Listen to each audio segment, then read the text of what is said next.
This is Ukraine, an unmistakably beautiful country in Eastern Europe. A country that is full of historical sites and ancient cities, untouchable natural wonders, unique cuisine, and warm, hospitable people. Seriously, Ukrainians are some of the friendliest people I've ever met on my travels. I visited Ukraine in 2021, and since then a lot has changed. While a full-scale military invasion and war currently unfolds in the country, it's a place that I hope I can visit again one day. It's also a place that needs our support more than ever. Let's dive into this video to see what Ukraine is really like and what life was like for Ukrainians before the war. We're headed to Kyiv, Lviv, Odessa, and much more on this journey. Let's go and make sure to show some love to Ukraine down in the comments below. Slava Ukraini! So we just walked through one of the covered parts of the markets, then right at the end you exit and then it becomes an open air outdoor market.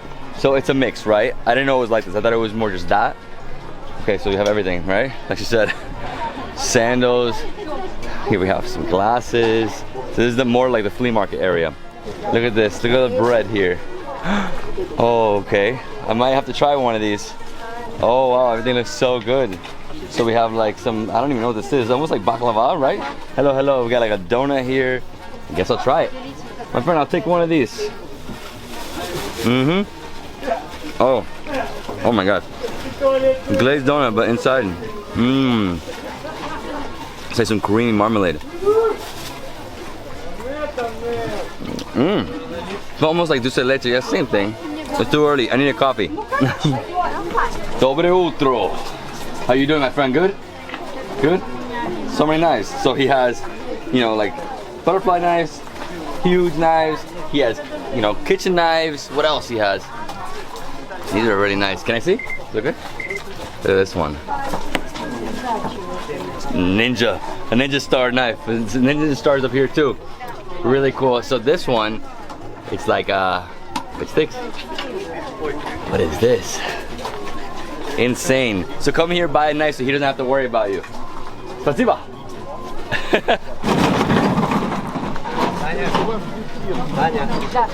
Я 100 у тебя вчера взял. Добрый. Добрый. She's so funny. She has chicken. She has all different organs. Chicken thighs, chicken legs. Everything is chicken. Чекин и у нас индюк. Индюк. Еще индюк. Hey, спасибо. Thank you. It's a meat building where you buy meat. So it's basically butchers. Yeah. Wow, look at this. Oh yes, what do we got? We got just pork, beef, lamb. Wow, how many vendors? Incredible. And it's really full today. Whoa, look at the big carcass over here. Wow, look at this. Huge. It's a big piece of meat right here.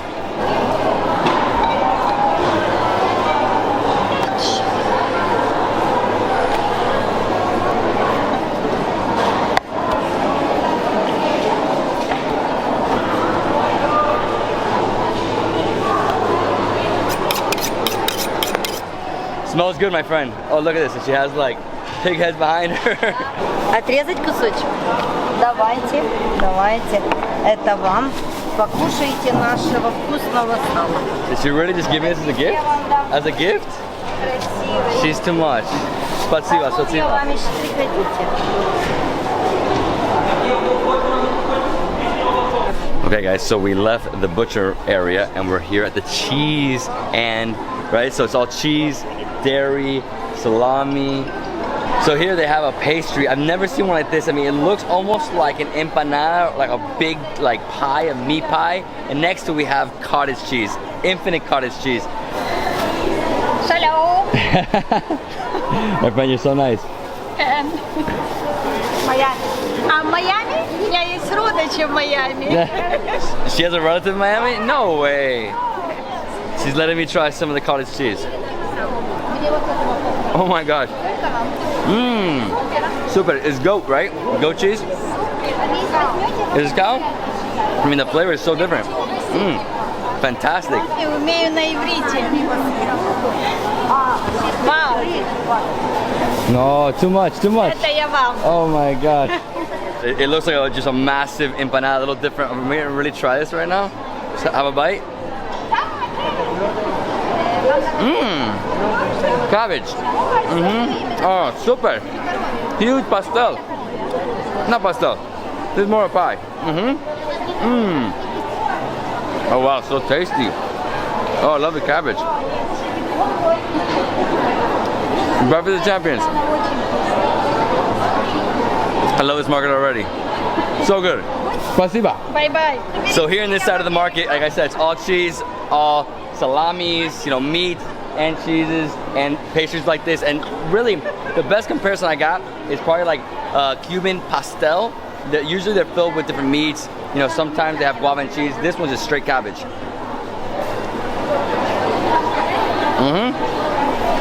It's filling. Super. Wow. So tasty.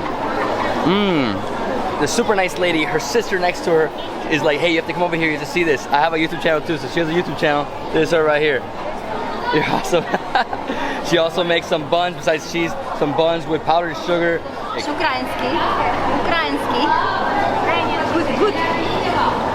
With raisins. Wow, it's like dense. No, it's incredible cheesecake. It's probably one of my favorite cheesecakes ever.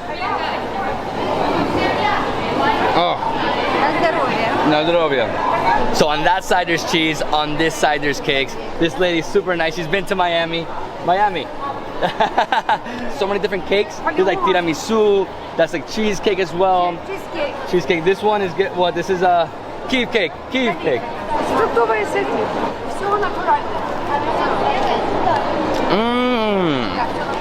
Oh, so it's like a fruit cake. Okay. Oh, nice like cookie crust, right? The cream and the fruit. It's too early for this. Я не знаю, американцы. So natural. This one I'll finish. Fluffy, creamy. Oh, spasiba. Oh, look at this. Just like in Armenia, they have lavash. Well, almost the same thing, right? So super long, like paper thin lavash. Different flavored cheeses. Spicy, no? Picante? Da? Paprika. Oh, so good. The cheese for me, the string cheese. Can I see? This is incredible. I love this. My daughters eat this like non-stop. All right, I'm trying a cheese. It's a super dense cheese. I have no idea what that is, but I'm actually getting into a food coma right now. It's too early. I'm tired. My last day. That was incredible. With dill, right? Dill. Oh, super dense. Lots of flavor. Everything's super fresh. Spasiba. This is like an incredibly dense string cheese. It's like a smoky. It's smoked. Oh wow. It's dense, chewy, with the smoky flavor. This lady's like, try more. Oh, that one's better. That one's not smoking. Just delicious string cheese, very thick and round. I'm getting pop. The cheese section is infinite, easy, like 200 vendors there. Next up we have sausages. Look at this. It's like 20 kinds. Wow. Oh, and this one has paprika, so this is pork, right? With paprika on top. Hello. I guess I'm tasting some sausages. What is this one?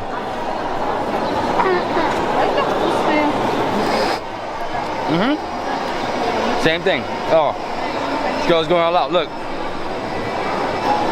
Horse. It's the best one. Oh, spasiba. Very good. But the best is the horse one. Super dense. It's like smoky and like gamey.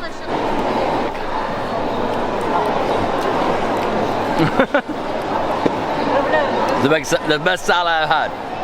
The garlic. Oh wow. Garlic and fat. Who knew?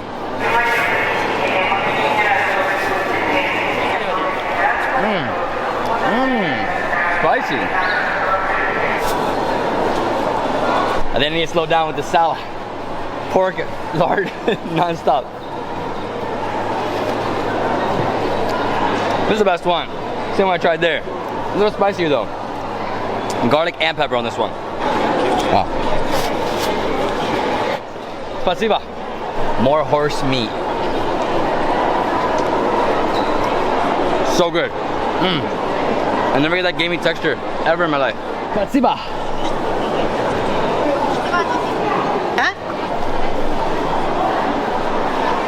Oh.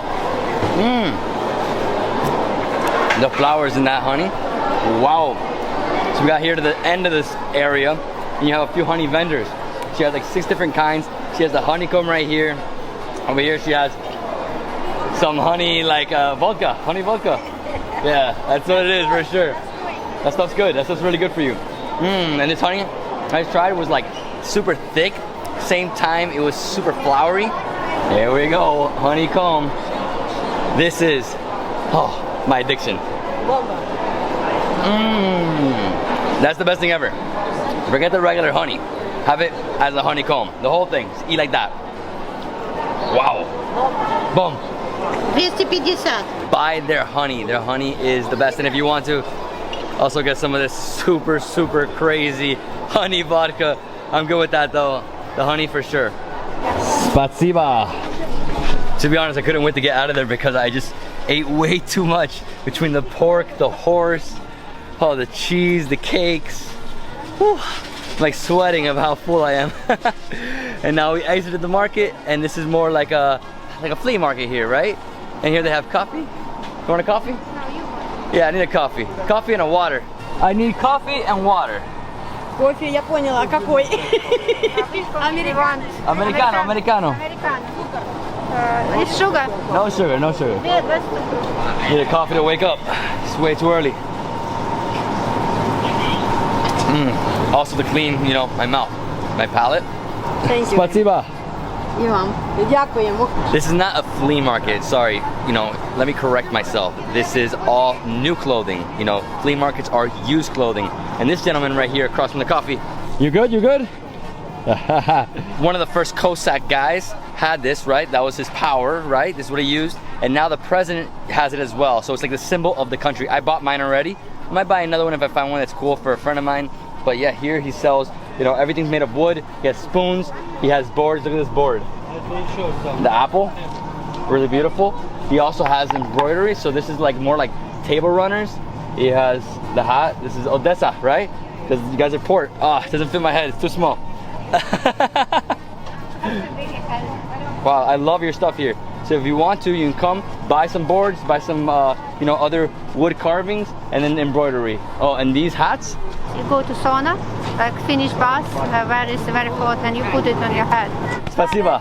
Chakoyo. Chakoyo. People come, support him, buy some stuff. Oh, this is awesome. This is for the massage. Yeah. This is great. Thank you, Spasiba. This guy's selling spices, and the way it works is you come here, you tell him what you like, he mixes it all up, he grinds it, then he keeps mixing, you take it home. Oh, the smell here. It smells like Morocco, right here. Next to the spices, we have a vendor selling buckwheat, rice, basically different grains, right? That's all they have here, and they also have more kitchen stuff. They also have coffee. So this is all dedicated to eating breakfast. Basically, this is breakfast vendor. Hey, how you doing, my man? Hey, hello. Dobro, dobro.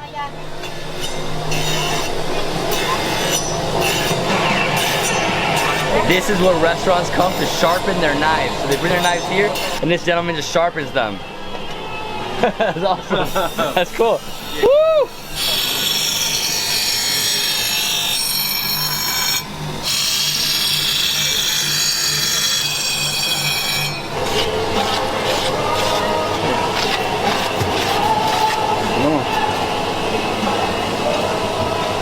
Oh man, that knife is sharp. Oh my god, don't let it hit my foot. He cut the newspaper so easy, and then he took off some hair off his arm. Spasiba. Thank you so much.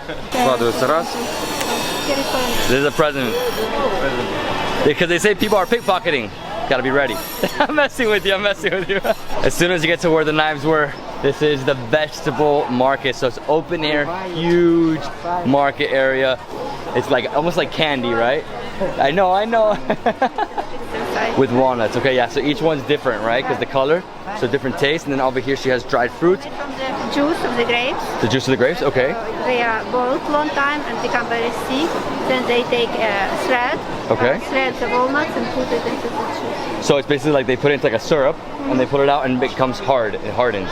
Walnuts, dried fruits, dates, these are my favorites, these are the best. This no sugar. No sugar? Yes. Very dense, juicy, it's been dried. My favorites in terms of dried fruits is like strawberries, it's the best. These are really good too. Oh, and tomatoes. Tomatoes are awesome. Oh, my friend, thank you so much. Дякую. Это fresh. Вот турчхеди грузинские. Oh, delicious. Thank you. Спасибо, спасибо. Well, now you know if you want some super fresh juices, come to this vendor. He's right here at this part of the market where all the vegetables are. Avocados, parsley, dill, tomatoes, cucumber, more tomatoes, red peppers. Oh, this is incredible. I love it. Super fresh. You know, this is from the farmers in the area. So she sells grape trees, strawberries, what else? Blackberries. So all different types of fruits here. I've been to many markets, but I've never seen somebody selling trees and plants like this. Even pomegranate tree. Even pomegranate tree? Very nice. Oh, that's nice. The flowers? Smells good. What a massive market. You can try juices, you can buy candy, fruits, vegetables. It doesn't end. Huge, open air, incredible spot. Next up, we're going to the fish area, right? This is probably the biggest market I've ever been to. I mean, besides the one I just went to in Kumasi, that's like a huge African market. This is just like the biggest European market I've ever seen. I mean, just incredibly huge. So many people. Like she said, they sell everything here. You can find literally anything you want. Socks, knives, kitchenware, fruits, vegetables, cheese. Ooh, look at this. It's like, doesn't end, huh? One more. Oh wow. Those strawberries are so sweet and delicious, and that comes from right like an hour or more from where I was yesterday, going towards the new Delta, you know, near Romania, going super south. And my guide here, no, that's not my guide, this is my security right here. This market's awesome. They gave me security. They were like, nah, you can't just go. So what are we trying here? Class. So I'm gonna try vas, right?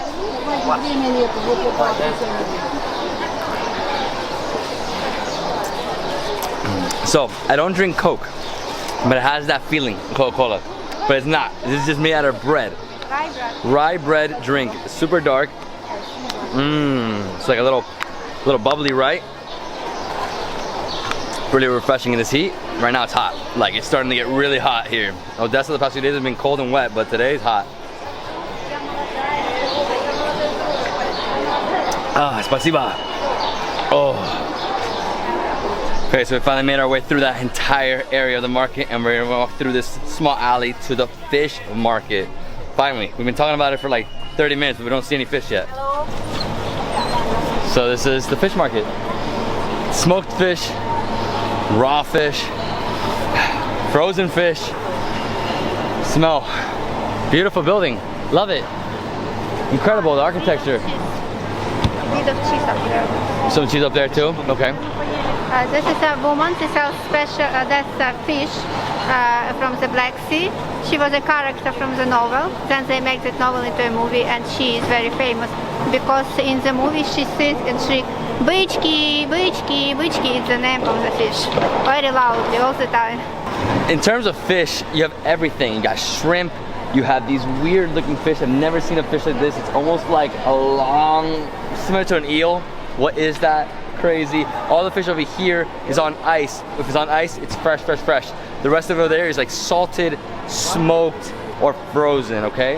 And if you keep walking, you get to another section, and I thought they were selling placemats. No, they cover the crayfish with placemats, and they're all alive. So you buy them alive for the restaurant, right? Basically, or you can take it home, right? So if you're coming shopping for your restaurant or shopping for your house, to buy some super fresh crayfish. This is where you come. Let me pick one up if he bites.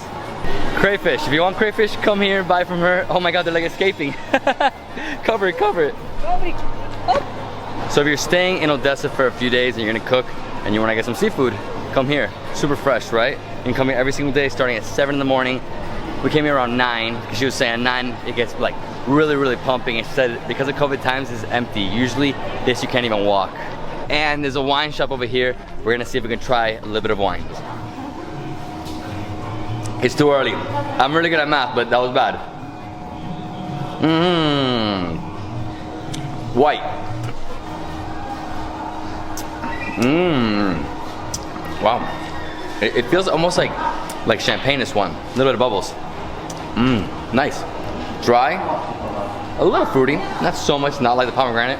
No way, nowhere compared, right? I don't even know the grape though, but it's good.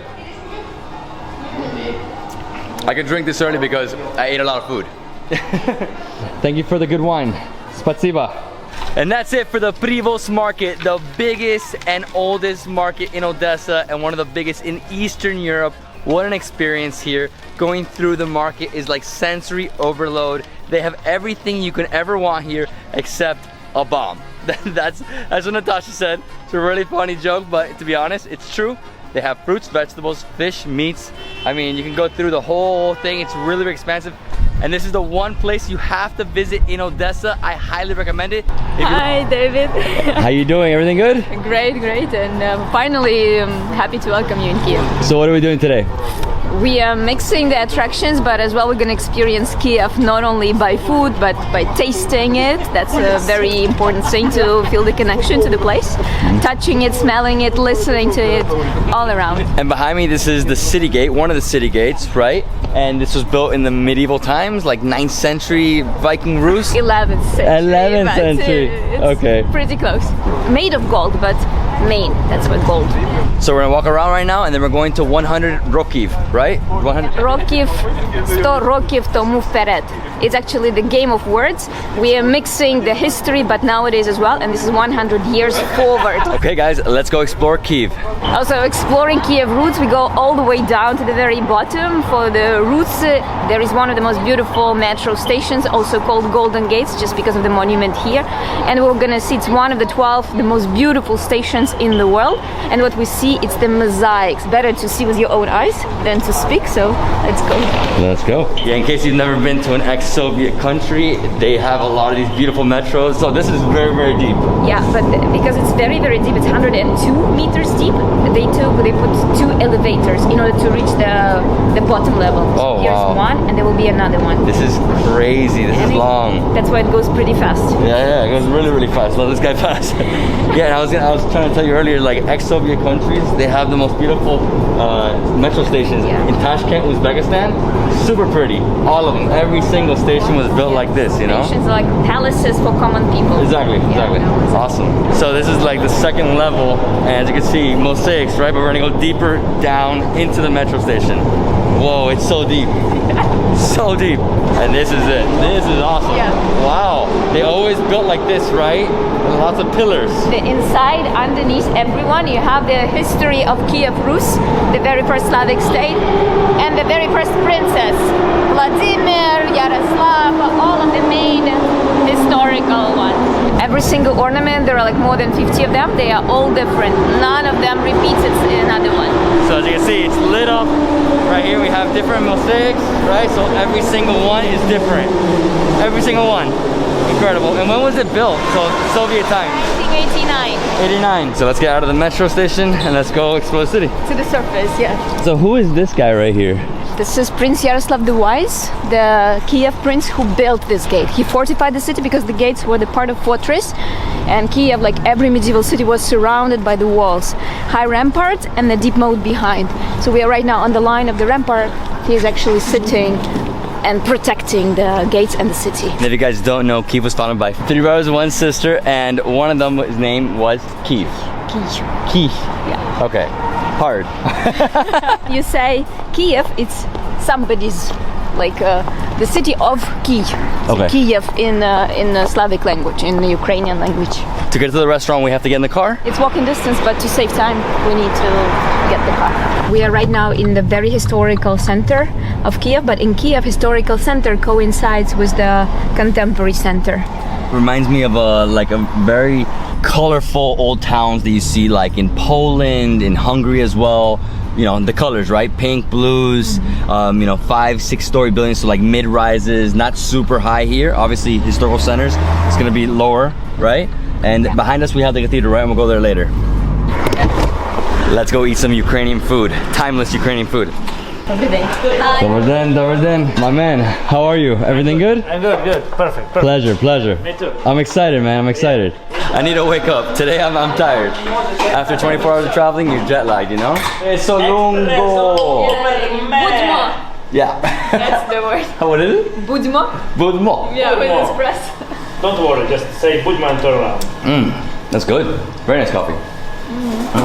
Well, I need some food this morning. We're having like 10 dishes, right? I don't know. So this is the restaurant. Go upstairs. One more room, just red room, and we have just three rooms, three dining rooms. Yeah, where you can eat different Ukrainian stuff.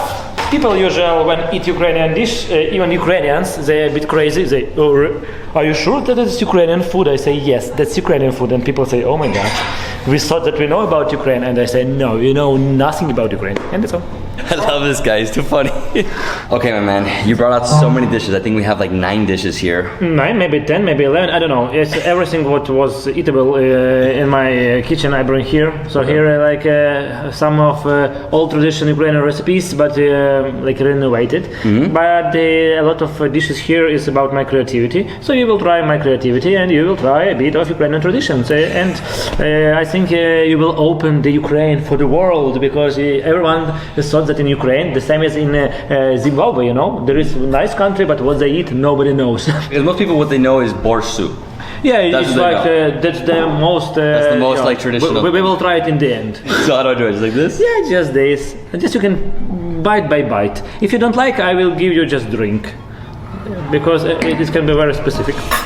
I will try with you, okay? Maybe. Oh my God. So, I don't know what the bottom there is. I feel like, is that pomegranate? What? That's a cranberry. Yeah, but my thing is that it's pure barley, okay, fermented. This one, it's become like a bit of for 1 month. It's just lay and it's become a bit sour.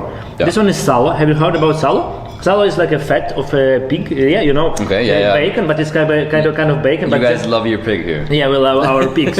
Like bacon, but we eat more fat than the more meat in bacon. Exactly. So it's like a fatty bacon. Awesome. And I put there some pear. Yeah, I mean it's definitely different. I've never had something like this. I'm gonna, maybe I'll have another bite. Oh, really? Oh my God! Maybe it's the last food you tried. People who start to eat, maybe you will turn Ukrainian in a few weeks. It's so different though. It's like sour, creamy. You have the cranberry, it burst out. You also over here you have mint, right? It's just for Yeah, just for show. Presentation. It's actually fermented bread. It's called kwas. Okay. And this is fermented beets, fermented for 1 week. It's like non-alcoholic beer, like yeah. I've had something like that. Yeah, exactly. It feels like almost like a wheat beer. Yeah, but it's not beer. Yeah. This one is like a. I like this. This is super like say a cleanse, Yeah. It's like a kombucha, the same taste of like something. Beets. Like, I usually mix this with like my smoothies, Really? Yeah, because this is like oh my God, it's good for you, Okay. So I see you like. I finished it. I'll finish this one later. This one. You will have like this. Okay. It's actually roots. In Ukraine we ate a lot of roots, so I want you try one of that and tell me what is it. So you have a lot of roots like here, vegetables. Yeah, because we eat everything from roots. And just some. It's called smetana, or you have. Yeah, it's like unique dairy, because usually you have a yogurt, but it's not yogurt. It's like kind of bit different. It's just you cannot buy this. Oh, it's so good. Yeah, it's less sweet whipped cream. Yeah, right? yeah. And then the root, obviously, this is very similar to like let's say cassava, right? Or yeah, yuca. yeah. Very similar, but this is from here. Yeah. It's kind of something like pancit, something like that. Okay. So it's very, very unique, and I'm trying to put a lot of different spices. So I put in my restaurant a lot of spices like that. So it's chamomile, and you will have totally new taste if you will try it one more time. So always you mix spices, everything changes, right? Yeah. Some of this. Different spices, and then you will try magic. Very different. Yeah, it's like totally different. So good. I love it. So okay, you have one plate, and you have just bees, you know? Bees. Yeah, I know that some people will say, "Why you eat bees? Why you kill them?" I'm not killing bees. I'm just taking them from the hives in the spring because they are already dead, and after that they become like medicine, and you eat like medicine, so you become healthy after that. So just try bees. It's very unique, and people all around the world says, "You're crazy. Why you eat? It's not good." Okay, I'm doing all this all the time. People tell me something, so just try it. If someone Ukrainian yeah, it's nice. Yeah, it's nice. It's crunchy. Sweetie, crunchy. You know, I've had a lot of insects before. And they all the same taste. They're all the same taste because they're dead. Yeah, nothing. They're nothing. They're just a crumble. You know, they're super crunchy. Yeah, because chefs cook them, and here like just other bees cook them. So, bam. That's perfect. Nice honey too. Oh, that's good. That's my God. Leave it for you. Yeah, I will give it. I'll put with yourself, you know, to go. Bees to go. I don't know how to go. But I want to improve that taste, so I took some magnolia. Okay. You know magnolia, and I have just put some magnolia here. So you will have very unique banish with the it's a cheese. It's a mountain cheese, goat mountain cheese. So you have just some modern Ukrainian cuisine here. That's awesome. It's like what is that? It's not polenta. It's almost like a starch, no? And the mushroom's huge. Yeah. And this is local mushroom, obviously, right? Yeah. And I cook them for 20 seconds because I want they still be, you know, such a nice structure. Because it's nice and moist too. Yeah. Wow, this is great. Grape?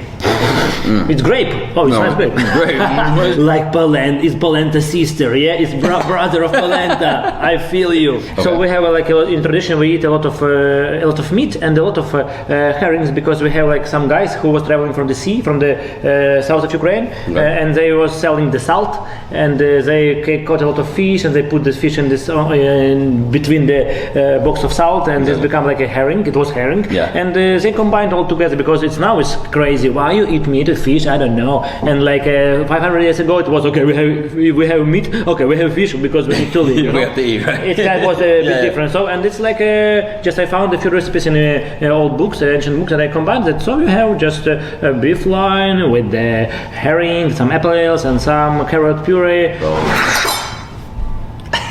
This I have few more clean. Yeah, what's this name, baby? It's called? Or? No, it's fine. It's fine. You know, I'm so used to that, so I'm gonna get some of this, mix it, and then this is the herring, right? On top. Yeah, herring. Wow. That herring. Wow, a little salty. It's like a surf and turf. Yeah, it's surf and turf, but 500 years ago, people said, just eat. Just eat. Just food. And now it's surf and turf, it's so modern. No. So it's beef loin with herring and carrots.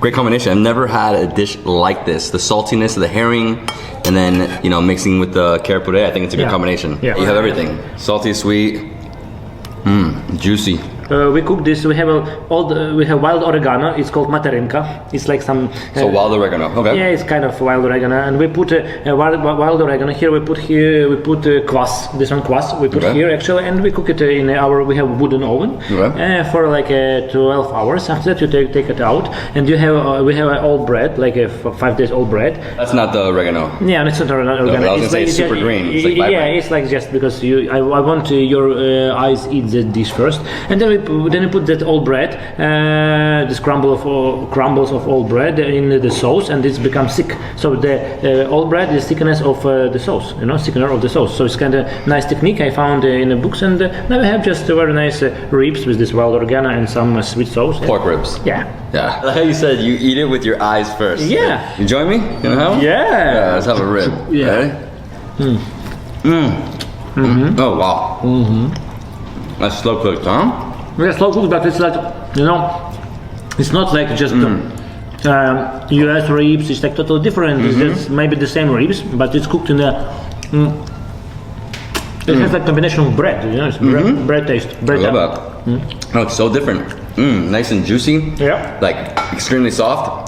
Wow, dude, that's some of the best ribs without barbecue sauce. Yeah, This is like, it's still like I guess a little saucy because of that. Yeah. But not like, Yeah, like the Texas style or Nevada style or Denver style or just Exactly, all the different barbecue. styles, Yeah, blah, right? blah, blah. It's like a Ukrainian style, vereshchak. It's halushki. Halushki. Just eggs and some kefir, some milk. Okay. And we are cooking water, and then we put some cherries, some meat, and combine together. So you have like a very unique Ukrainian, like some dish with some duff, Like, Okay. And then each nation has something with the like ravioli, and we have like halushki, and this is the sweet bacon. Sweet bacon. Yeah, I put some sugar. So you can, if you not eat sugar, you can just kiss it and that's all. Not eat it. Kiss my bacon. So I'm gonna jump on it. Let's do like it. mix like. Oh, you mix it? Yeah. And they become so pinky, so trendy. Let me join me. I'm gonna grab one of these, get some of that bacon. Oh yeah, it's a bit sweety. So don't eat much. Well, it's for me. Oh, I love it. So potato, right? No, No? it just we cook like that, and this become like a. I don't know. It's a. Oh, this is great. It's something unique too, because it's like maybe looks like some dumplings, maybe looks like Exactly. some gnocchi, but it's not like that. But the plate's delicious. It feels creamy. Also the bacon, the sugar. Yeah. Sugar, bacon, cherry, and a lot of my love in each dish in my restaurant. This is my favorite dish so far. Yeah, thank you. No, the pork ribs too. Yeah. Too many dishes. Okay, you have two more. Two more. And then some, okay, three more, and then some experiments. Oh, It's called palushke. I don't even know how to do this. Like those, I don't know too. You just get everything, right? Yeah. A little bit of everything here. Got a wild mushroom. Take everything from your life. Nice fluffy bread. Also very fluffy. So everything's fluffy. Yeah. But then sauce is like it's put together. It puts together everything. Yeah, it glues it all together. Yeah. Love the mushroom on top and the presentation. Like, look at this. This is a piece of wood. Yeah, piece of wood. Like you eat. You can close your eyes and imagine that you're in mountains, and you eat and taste some mountains. Like this. Ukrainians have only small shrimps, and this everything is much more bigger. Zucchini, rye bread, peas, pink sauce, and then the shrimp. Okay. But small shrimp. It's Small, very you important. barely even see it. Okay, so let's do this. Hey, cheers, chin chin. And aftertaste. Just normal ingredients, and then you feel like it's not normal, and then again it's normal, again not normal. So it's almost like a creamy mayo base sauce, yeah. right? And then you have the crumbly bread, right? So this is just bread. I don't even see the shrimp. They mix together. It's like bisque sauce, but not bisque. The best dish, the best borscht in your life. It's gonna be only once when you eat it now. Tomorrow or maybe yesterday, it's never happen again. So you just should like, okay. So when I eat borscht, I should pray for all my gods and for everything, because now is gonna be my moment of truth, and you will say that's the best borscht ever. You can say it twice, ever.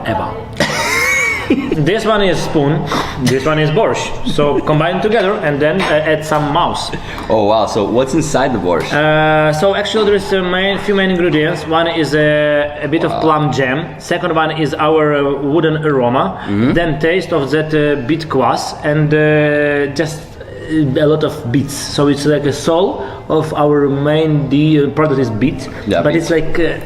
It's like I was working about that for a few years about that dish, and I was traveling all around Ukraine, and I found I know maybe few thousand of recipes, and I combined it in one. Oh, I love it. And there's pork in here, right? Traditionally with pork, but we cook now it's beef. It's beef? Okay, wait. I thought it was pork for a second. Yeah, but it doesn't matter actually what meat you add, and the first borscht was without meat, so it's okay. Yeah. Dude, this is incredible. So the plum juice and the beets is what makes it super red, right? Yeah, super red, like heart, like love, like this. Ukrainian borscht is like heart.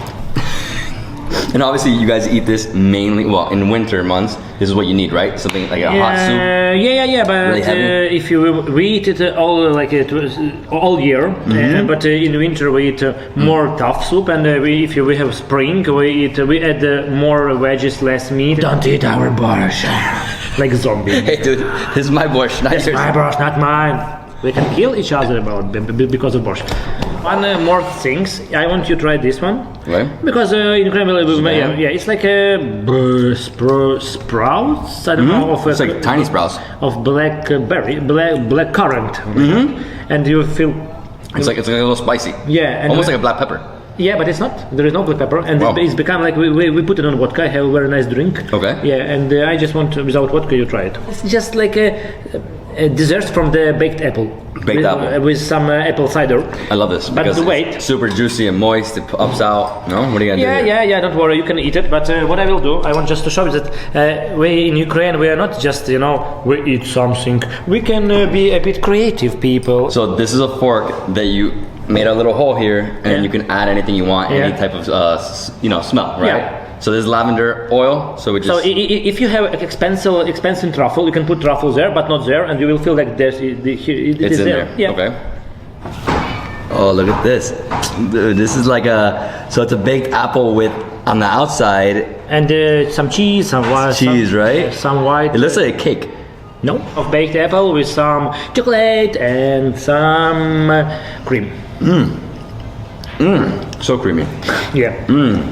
And so good. A bit of lavender. So it's not the apple, like the full apple. Yeah. You've sort of like dissected it. Yeah. And mixed things in there. Yeah. It's so good, and the lavender just gives it a great combination, right? Yeah. Different. Oh man.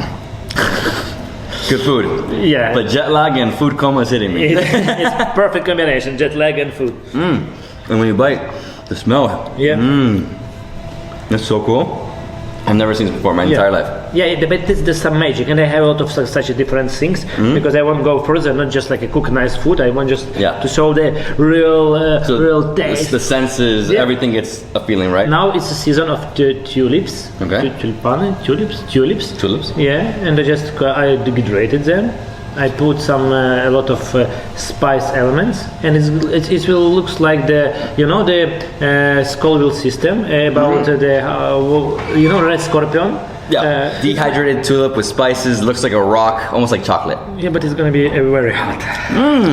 Oh. Wait, just wow. If you need some water, just tell me.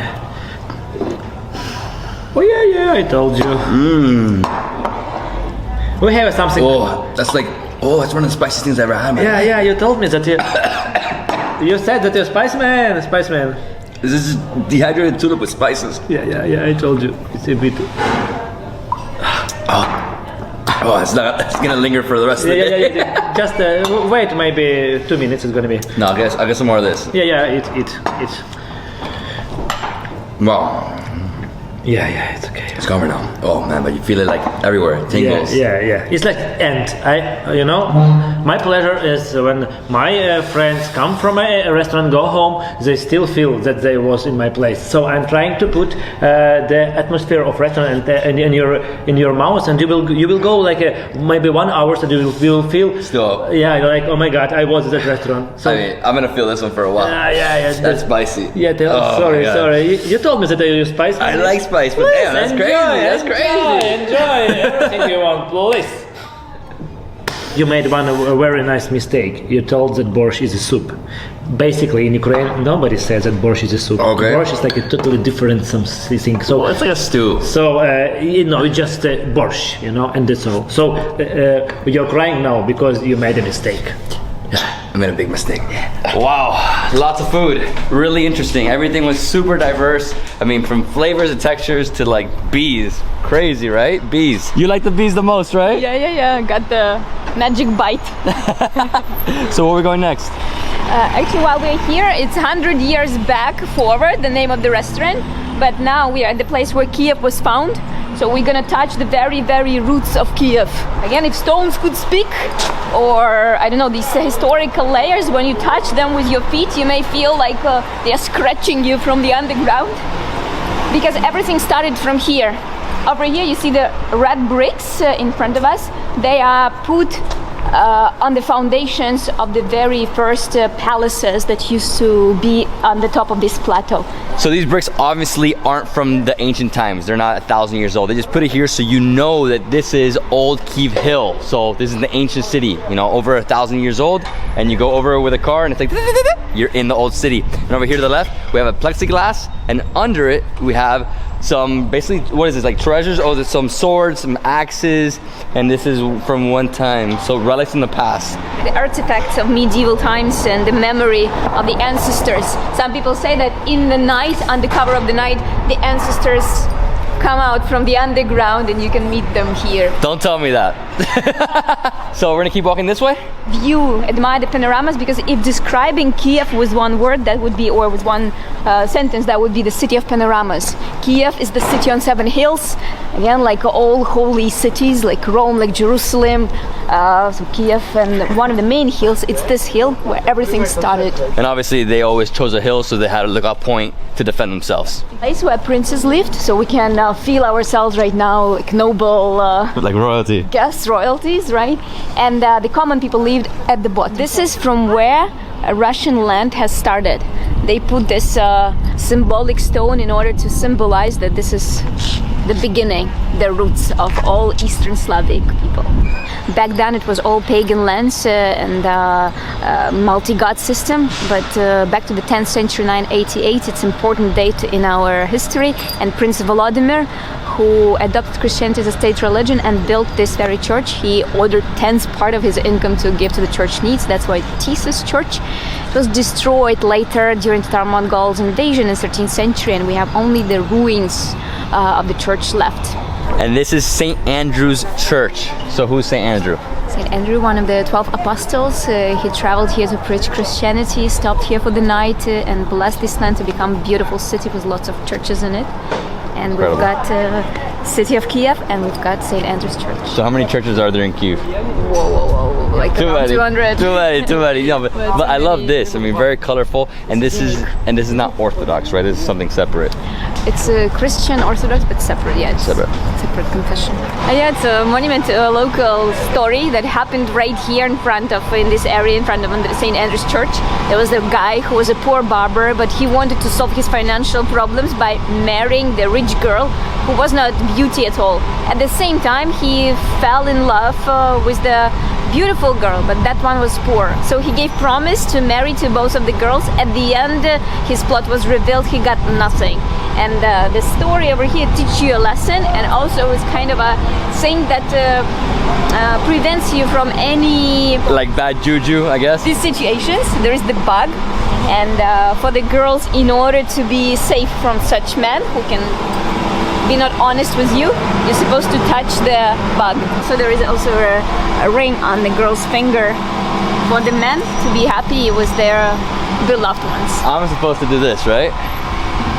So to be happy with my wife, I'm like that? Yes. Yeah, she needs me to buy her ring. St. Andrew's Church, you're all blessed. You're all blessed, that's it. Okay, let's keep going. That's cool, I like that. 2-minute walk, and we're here at St. Michael's Square, and what's really interesting is that we have 2 cathedrals here. And with St. Michael's Cathedral, it's only the memory of the 12th century. There is a sad memory of the Soviet times, and the presence of Soviets is still there. When the Soviet period, they wanted to put here, they destroyed the cathedral, wanted to put here a statue of Lenin of 100 meters tall, facing the Dnieper River. Again, plan never fulfilled, just left in the papers. But the cathedral was destroyed and renovated from ashes only in 2000. But again, the way it looks, it's really gorgeous. With the combination blue and gold, these are Ukrainian colors, blue and yellow. And here on the background of the blue sky, it's like as if floating above the ground. Before we enter the cathedral, over here to the right, we have a mural with St. Michael, other angels, and kings. And if we keep going, we have more murals, right? Here is the moment of enlightenment to the light. What a gorgeous cathedral. I love the colors. Just so beautiful. Blue and yellow are the colors of Ukraine. That's the flag. Definitely buy yourself a jersey. The golden domes, they stand for the fact that the church is the piece of heaven on earth. And of course the blue color stands for heaven. So here every church is always separated from the rest of the city with the walls. again to make this border between heaven and earth. We just entered St. Michael's Cathedral, and when you enter any Orthodox church cathedral, it will always feel smaller than a Catholic one or a Christian one, right? Just regular, because the altar is hidden, yeah, right? yes. And then also Orthodox, they don't believe in statues. It's all about just like icons, like painting, right? Yeah. And that's it. Yeah, Beautiful. Icons are also not painted by the artist. It's just like the photography. When you look at the photo of your family, you don't think about paper and the pictures on it. You Okay. think about the person. It's Oh. the same with the icon. It's the connection to the saints. Who, for religious people, it's the way for them to speak directly to all saints, Okay. Virgin Mary, Jesus Christ, angels. Perfect. And if you don't know what cathedral this is or who it's named after, whose cathedral it is, on the right of Jesus, Saint Michael is there. now that we're done with the cathedral, we're gonna go over to the funicular. There is a funicular here in Kyiv. It's right behind the cathedral. Also one of the oldest funiculars in Europe. One of the oldest trams in Europe, but you know what? 21st century, they don't accept cash. You have to have card. Look at this, beautiful. So this is a tram, really old. It's great. So there's two cars, right? One goes up, one goes down. Takes roughly 1 minute to go up and down, right? Roller coaster. Roller coaster. Kyiv style roller coaster. Quick tip, get to the front, you get the view of the tram coming up, going down, but you also get into the seat. You want the front, so you get the view. It's the two railways. One goes up, another one goes down, and it's a physical, mechanical way. And obviously because it's modern times, it doesn't actually pull any lever or anything, it's just automatic. And that's it, we're almost there. Literally it takes 1 minute, that's it. The fastest way, even though it goes not that fast maybe for nowadays people, but it's still the fastest way to get from the bottom city to the top where we were just. Once you exit the funicular, you make it here to the lower part of the town, right next to the river. We explored the entire upper part, you know, historical Kyiv. You have to do everything we did, right? So Golden Gates, right? That's the beginning of Kyiv, or the walls of Kyiv, Yes. right? Then from there, go down to the metro. See the metro, you have to. Yeah, it's one of the most beautiful stations in the world, and with all the mosaics. Exactly, super pretty. From there we walked over, well we drove over to 100 Rokiv, and we had like a tasting menu. It was diverse, extremely different Ukrainian food. The bees was exotic, the ribs were delicious, everything was super unique, and man, I can't say his name, it's hard. Yevgen, he is hilarious, incredible chef, so funny. Every single thing he said was Ukrainian. Yeah, real Ukrainian. Patriot. And yeah, just delicious food, right? So it's like modern, future Ukrainian food. And then from there we walked over, which is literally right next door, to see the views over Kyiv. You saw the ruins of the church. Old Kyiv Hill, where it all began. Exactly. Then we saw St. Andrew's Church, and then we walked over to St. Michael's Cathedral, which is across the street, or across the main street. Blocks, yeah, from there. Cathedral of Sophia, St. Sophia. Don't know about the craft beers in Ukraine. You are missing out. They are so good. They're delicious. Let's walk into Davidsbeenhere. Let's go eat. Yeah, and the restaurant is right here next to the main pedestrian street. Yeah, look at this. Live music. Wow. Anatoly, let's do this. Nice to meet you. And this is it. This is the coolest experience ever with ribs. I've never seen this before, other than the same restaurant in Lviv. The rotating grill right here just keeps going. They keep flipping the ribs, and that's what everybody's eating here. They have this. They have a few other things. You know, have vegetables. They have salads. They have burgers, and they also have amazing sauces. So there's two different sauces right here. I think that's barbecue sauce and honey mustard. I'm like 100% sure. The restaurant's big, and they also have a lot of craft beer. Wow, look at those ribs, so good. Oh, these are the roasted red peppers. Over here, what else do they got? That burger looks so good. It's endless food here. So think of this more like a Ukraine barbecue with craft beer. We're talking about craft beer tonight, right? Ukraine craft beer. So they have bottles and they have draft. Here they have Lviv craft beer, dark ale, IPA, Blanc. Awesome. So this is Zanik. Zanik. And so what's this? It's craft, light craft. Okay. Yeah, so there's like a pale ale. There's not an IPA. Yeah. It's delicious. I love it. You look like a gangster, man. I love your hair. Your hair? You like biking? Yeah, man, biking. My man. The best thing about this place is there's no cutlery. They just draw right here and you use your hands, right? Yeah. That's it. Ribs. One portion for you, yeah? Yeah, one Sauce, what for you? Sweet or? Let's go with sweet. Sweet? Oh, yeah, why not? amazing. And the grill's right there. Oh, what a great spot. It's so cool. This for you. Oh yeah, I remember this. So we're eating ribs. Maybe they'll bring me something else, but I really like the ribs. The ribs are so good, they're delicious. They're so tender, oh, smoky. Grill right there. And today I'm alone, completely alone. The sauce for you. I just take it off right here. Oh. Taste for you. So good. That's how you do it, right? They come, they chop it up with the axe. If you want, you can buy it. It's like 150 bucks. Oh, so tasty. Sweet. This is how we do it here at Riberna. So what you should do is get one of these and just like drizzle some of this. Oh.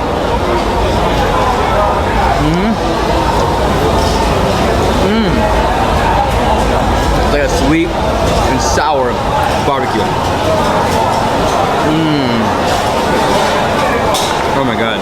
And they literally falling off my hands. They're small. They're not like beef ribs. Beef ribs are like huge. For me, they're both delicious. The best part about any animal, well, besides the organs, is the ribs. Any meat touches bone, it's sweeter. Oh, this piece is vivid.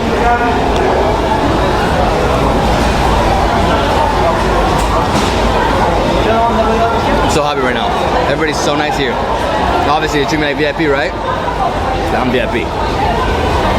Now you guys know when you come to Odessa and Lviv, you have to come to this spot. Watch this. Woo. That sauce, no fork and knife, Indian way. I literally just like pull off all that meat. Yeah, it like fall off the bone. Bro, animal. Don't worry, don't be shy. Everybody here's doing the same thing. I could do a full rack easy, you know, 12. Very easy, especially this size. The beef one, that's just everything. So they give you paper towel on the side, obviously. Using your hands to do this. And over here, he gave me something else. I have no idea what he gave me. We're gonna try it right now. This country has some of the tastiest tomatoes. You know, in Bulgaria, Balkans in general, they have incredible tomatoes. Here as well, wow. Oh my god, so oil, got pesto. I think there's some basil in here. Cheese and sauce pesto. Oh yeah? Delicious. Amazing palate cleanser. Now I gotta flush it all down with this. They love their beer here in Ukraine. They never say the Ukraine, it's just Ukraine. Okay, let me finish my meal. Ribs all day.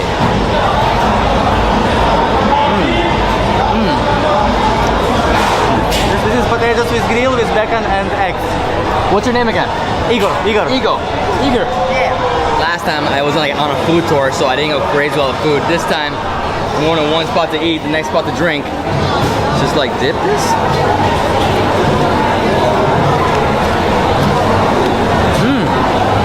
Oh wow. It's like a potato fritter. I think cucumber too. And egg. And you like eat it like this, right? Just with hands. Yeah, all with hands. All with hands, yeah, man. Oh, right there, just gushes out. Get the sauce right here. This is the best experience.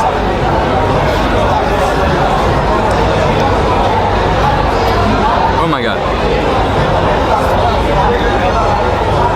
Tonight I feel like a king, straight up. And this is the best way to eat, you know? Like, I got used to it because of India. And another beer, man. You're the man. Hey, I'm getting full, man. I'm getting full. When you eat, they have more taste, yeah? Always more taste. The enzymes. Yeah. Like in India, man. Like, dump it on top. Mix it up in here. Oh, yeah.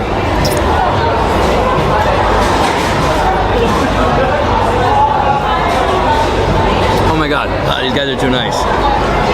Oh, they made my night.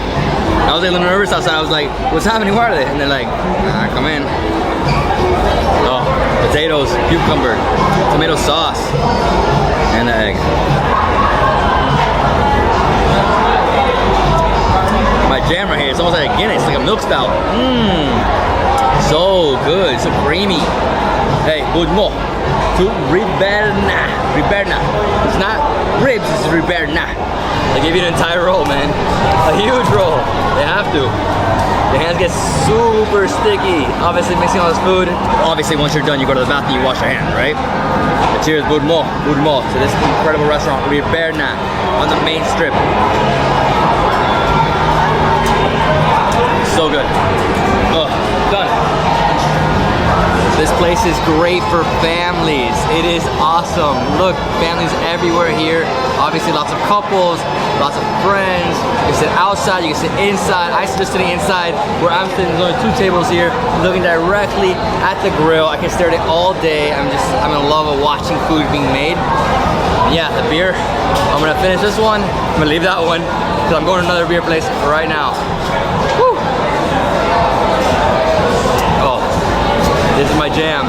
Stouts, always. Guinness, you introduced me to beer, I love you. Guinness for life. I'm a Guinness lifer. No more food. I know the desserts are coming. That's not good. This for you. What's this?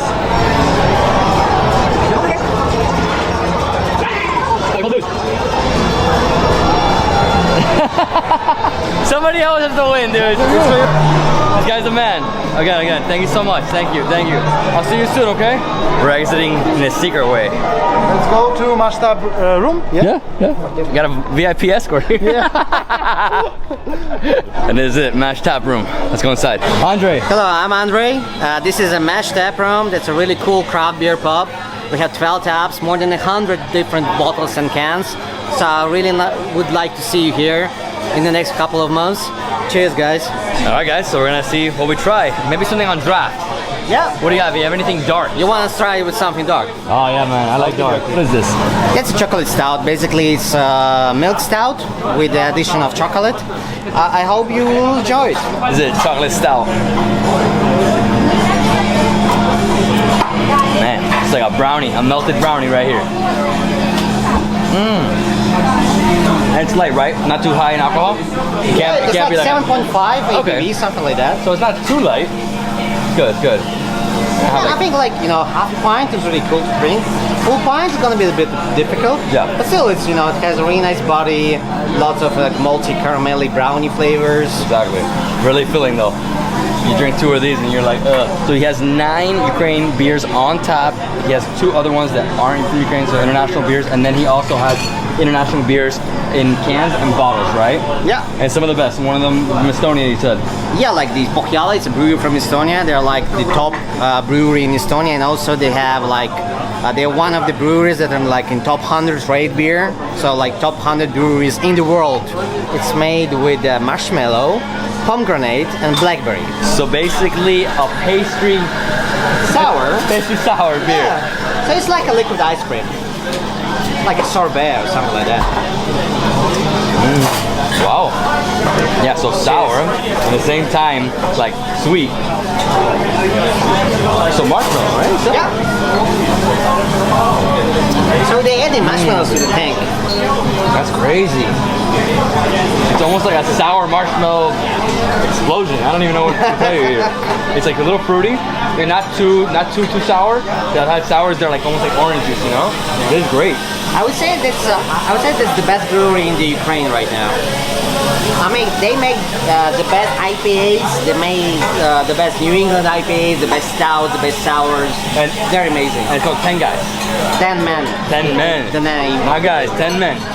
And that's in east in Kharkiv. Kharkiv. That's in the border up there, Yeah. right? Yeah. It's a brewery from Kyiv, and the name of it is Plemya. Plemya translates in English like a tribe. And the idea of this brewery that they always make something really cool, especially like stouts, sours, and IPAs. And this one is really cool New England, I would say IPA or something like that. And they actually call it like a New England Pilsner. Basically, it's an India Pale Lager. Not too much of hoppy flavors, but in the aroma is awesome. It's not as bitter as like, you know, Czech Pilsner, stuff like that. But still it has lots of, you know, aroma, flavor, nice mouthfeel, body. I mean, I would say that's a beer that I would drink like every day. Okay, every day. Well, I'm gonna drink it every second right now. Cheers.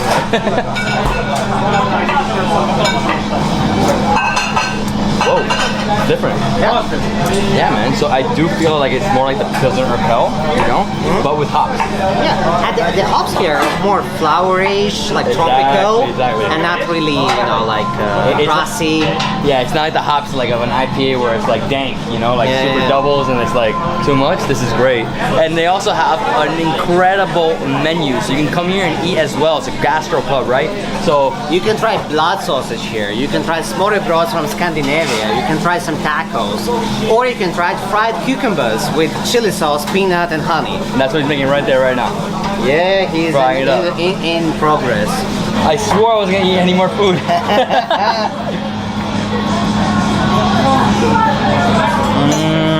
Nice. Oh, you know that sauce? Like the sauce from Korea. Basically, that's the idea. The idea of this sauce was a mixture of different cultures. So it's sweet and sour and hot at the same time. I lost a piece. You know, it doesn't really matter.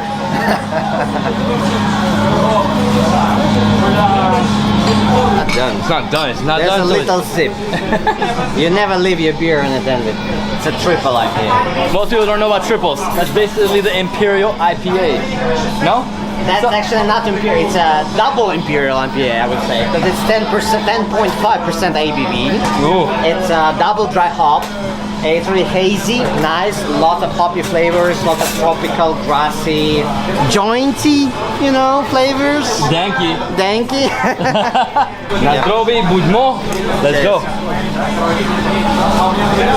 That's actually our own import. That's a Swedish brewery, Stigbergets, from, I guess, Göteborg, yeah, from Sweden. Gothenburg, yeah. Yeah, Okay. those guys, they do really cool American-style hazy IPAs. I love them. This is like probably one of the best IPAs I've ever had. That's actually So the crazy first good. New England IPA, like American-style New England IPA, that I've tried in my life. It was like 5 years ago. It's too good. I mean, the Swedes are doing it better than the Americans. What's up with that? It's more of a sessionable. Yeah, look at the head, just amazing. I mean, it's so I would say like oily, but it just gives you a really nice mouthfeel. Just, you know, overwhelms you totally. This is a beer connoisseur right here. What do they call that? Cicerone. Cicerone! Hey, with more. Having a blast in the kitchen here.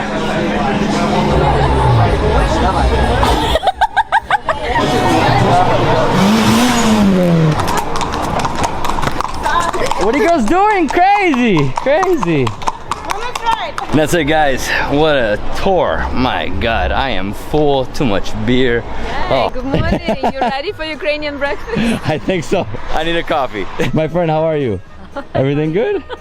Look at this restaurant. So super high ceilings, very white. I love this. So you were saying this is like how clay houses or villages used to be, right? Yeah. This clay, and on top they were painting it white. Yes, this is bringing us all the way back to Ukrainian traditional architecture. And also they bought houses from the Carpathian Mountains, you know, south of Lviv, so super west Ukraine, and they implemented the wood. All these wooden parts. Also the chandeliers that you see, like beehives, yes, from the yesterday bees. Yes, they are not made of the beehives, real beehives, but they made to remind us the beehives, the pottery, also the chandeliers over there. The restaurant is pretty big. This is the first level. We're going upstairs. There we're gonna eat, and we're gonna get the master class, right? Let's go. You know, this reminds me of some places I've been to in Greece, also Morocco, just the white, you know, white with the wood. It's beautiful. Look at this. It doesn't end, huh? The restaurant just keeps going. It's spacious and makes you feel really closer to nature. Yeah, we are in like the CBD district, right? So this is like the business area. But look at this restaurant. I love the wood. So you said these big beams are from houses in the mountains. Look at this. They bought the house from Carpats and brought the pieces of it because all the architecture in Carpats is wooden, unlike the other parts of Ukraine. There are many forests there, and they implemented it in the local interior. So it's really breathing the history. And look at this bread. Bread. Oh man, this bread is nice. Massive bread. Here is the chef. Looks so good. Hello, добрый день. Ina. I love this restaurant. It is incredible. It's huge. It's minimalistic, super high ceilings. I love all the chandeliers. It's really pretty. And we're gonna go do the masterclass right here in this kitchen. All right, mask on. Yes. Oh, I love this. Do I keep it in the end? I know, it's awesome. Look at this. Beautiful. I'm ready. Yeah, Ina, the chef of the restaurant, she was explaining that really the tradition is the same with khinkali, with ravioli. It's pretty much very similar dough, but what is different, it's the proportion of the ingredients that they're using. And let's say, for example, for ravioli, for pasta, the dough is more thick and they're using eggs. Here, for vareniki in Ukraine, they don't use eggs. There can be different basics for the dough. Kefir, milk, depends on the region in Ukraine, but the dough is softer. We're gonna eat this one, and then they also have here for me, right? This is for me. I'm gonna try. Okay. Okay, guys. So I'm gonna show you how to make some of these dumplings. She already stuffed them, right? Vareniki. So I'm just gonna go like this. Okay. So I'll grab one. Let's see. There's a method to this, right? There's an art. So okay. So you push it down, fold, and then like that. Yeah, these are. She stuffed this one a little too much. Okay. So no. Yeah, mine's never pretty. Look at the difference. Horrible. Очень красиво. Alright, let me try one more. So, best thing to do is go like this, right? Grab it, and then just close. Stuff it a little bit, right? Try to get all the meat inside, and then.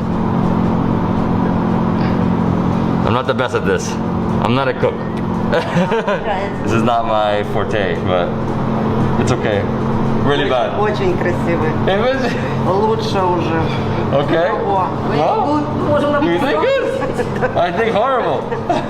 So we're making 3 different types of varenikis. We're making the mix of pork and beef, which has been boiled before. We're doing the potatoes, and we're doing a mix of cabbage and fermented cabbage. So fresh cabbage and fermented cabbage. That looks so good. So it's 3 different tastes completely, right? And all this eventually gets boiled, and then we eat. And now it's time to boil the vareniki. So she heated up a big pot, right? Boiling water, puts the vareniki in. 5 minutes later, it's ready. That's how simple it is. Oh, can't wait. A little bit salt to the boiling water, right? Yeah. So the varenikis are ready. Let's go to the table and let's eat. Oh, vodka. For vodka, it's horilka. Horilka. Horilka. You're not in the Ukraine if you're not trying some delicious vodka for breakfast. Whew. It's nice. It's not so strong. Nice and crisp though. It's super chilled, huh? Like frozen. Okay. Now we're going on to the vegetables, the vareniki. Oh, I can't wait. This looks so good. I know there's more food coming. Always. Like 10 more dishes. Oh my god, that's a lot. What do we have here? Yeah, there's like 6 dishes on the table. Oh man, like Margarita said, there's so many dishes here. This is incredible. We're gonna start off with the vareniki. So 2 different types here. Obviously we have the pork and the beef, right? And I think it's either potato or the other one we saw, which is the cabbage, right? And we also have this he's supposed to put on the side. So it's lard with Fried onion. with fried onions. Wow. So you mix that together and also get some of these vegetables. So here we have, you know, some mushrooms. Look at this. Nice. Oh, I cannot wait. Eat it whole, right? See that?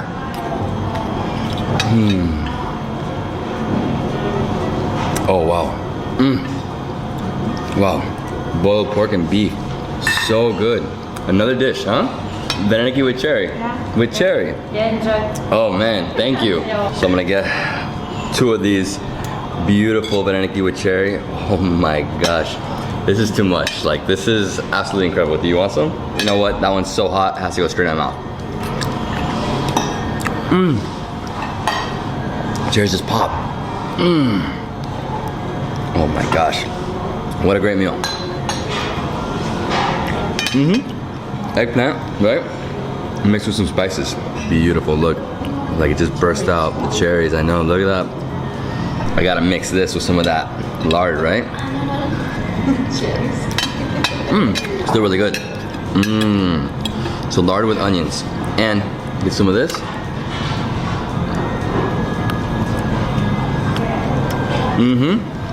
Sour cream, so good. Oh, and I love these mushrooms. You know, some people have problems with the blood sausage. I love it. So this is blood sausage, and instead of rice, there's buckwheat inside. It's a big one, so I'm gonna cut it in half. Just falls apart. Yeah, just like morcilla.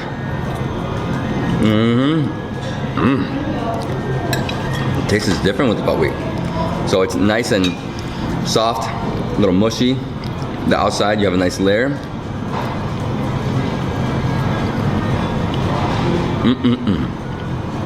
I know every plate here is gonna be amazing. Like, everything is so good. Okay, so I have both the cabbage, right? And then this is a chicken cutlet. Chicken Kyiv cutlet.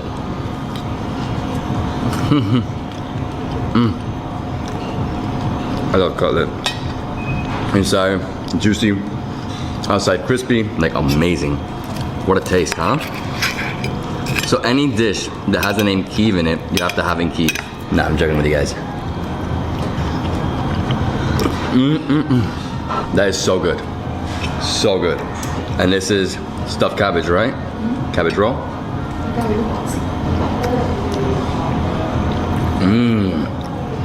The tomato-based sauce, right? It's orange, but it tastes more like tomatoes. Marita's telling me to get some of the sour cream and put it on top of that.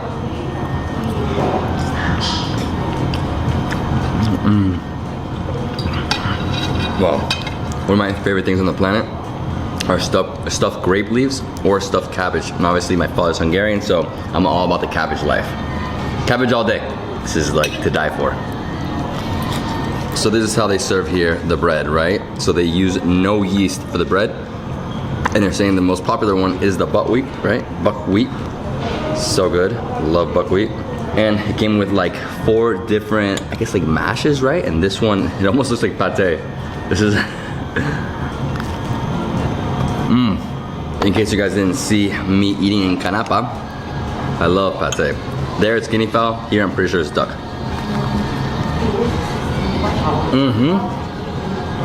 Oh, it's delicious.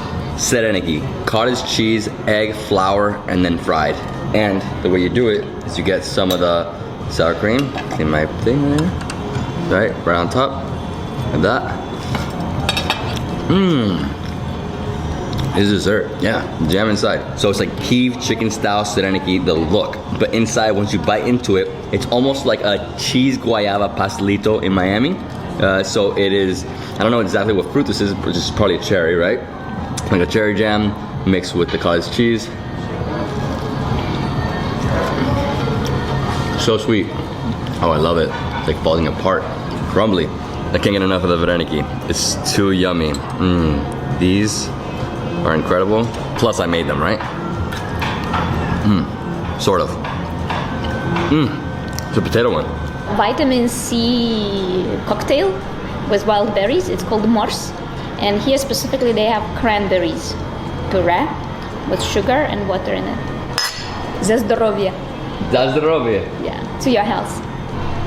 What do you like? I like it all, man. Thank you so much, bro. Thank you. Thank you. The food is endless. Actually, it's not endless, it's in my belly. These guys are too much. They're giving me 3 presents. So this is pottery, locally made here in Kyiv. Beautiful. So the plate says show.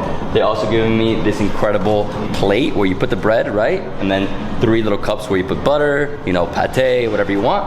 And over here, this is Пьяная чашечка. This is Ее нужно поставить, pottery. чтобы она была устойчива. Say this out. Yeah, drunk cup. A drunk cup.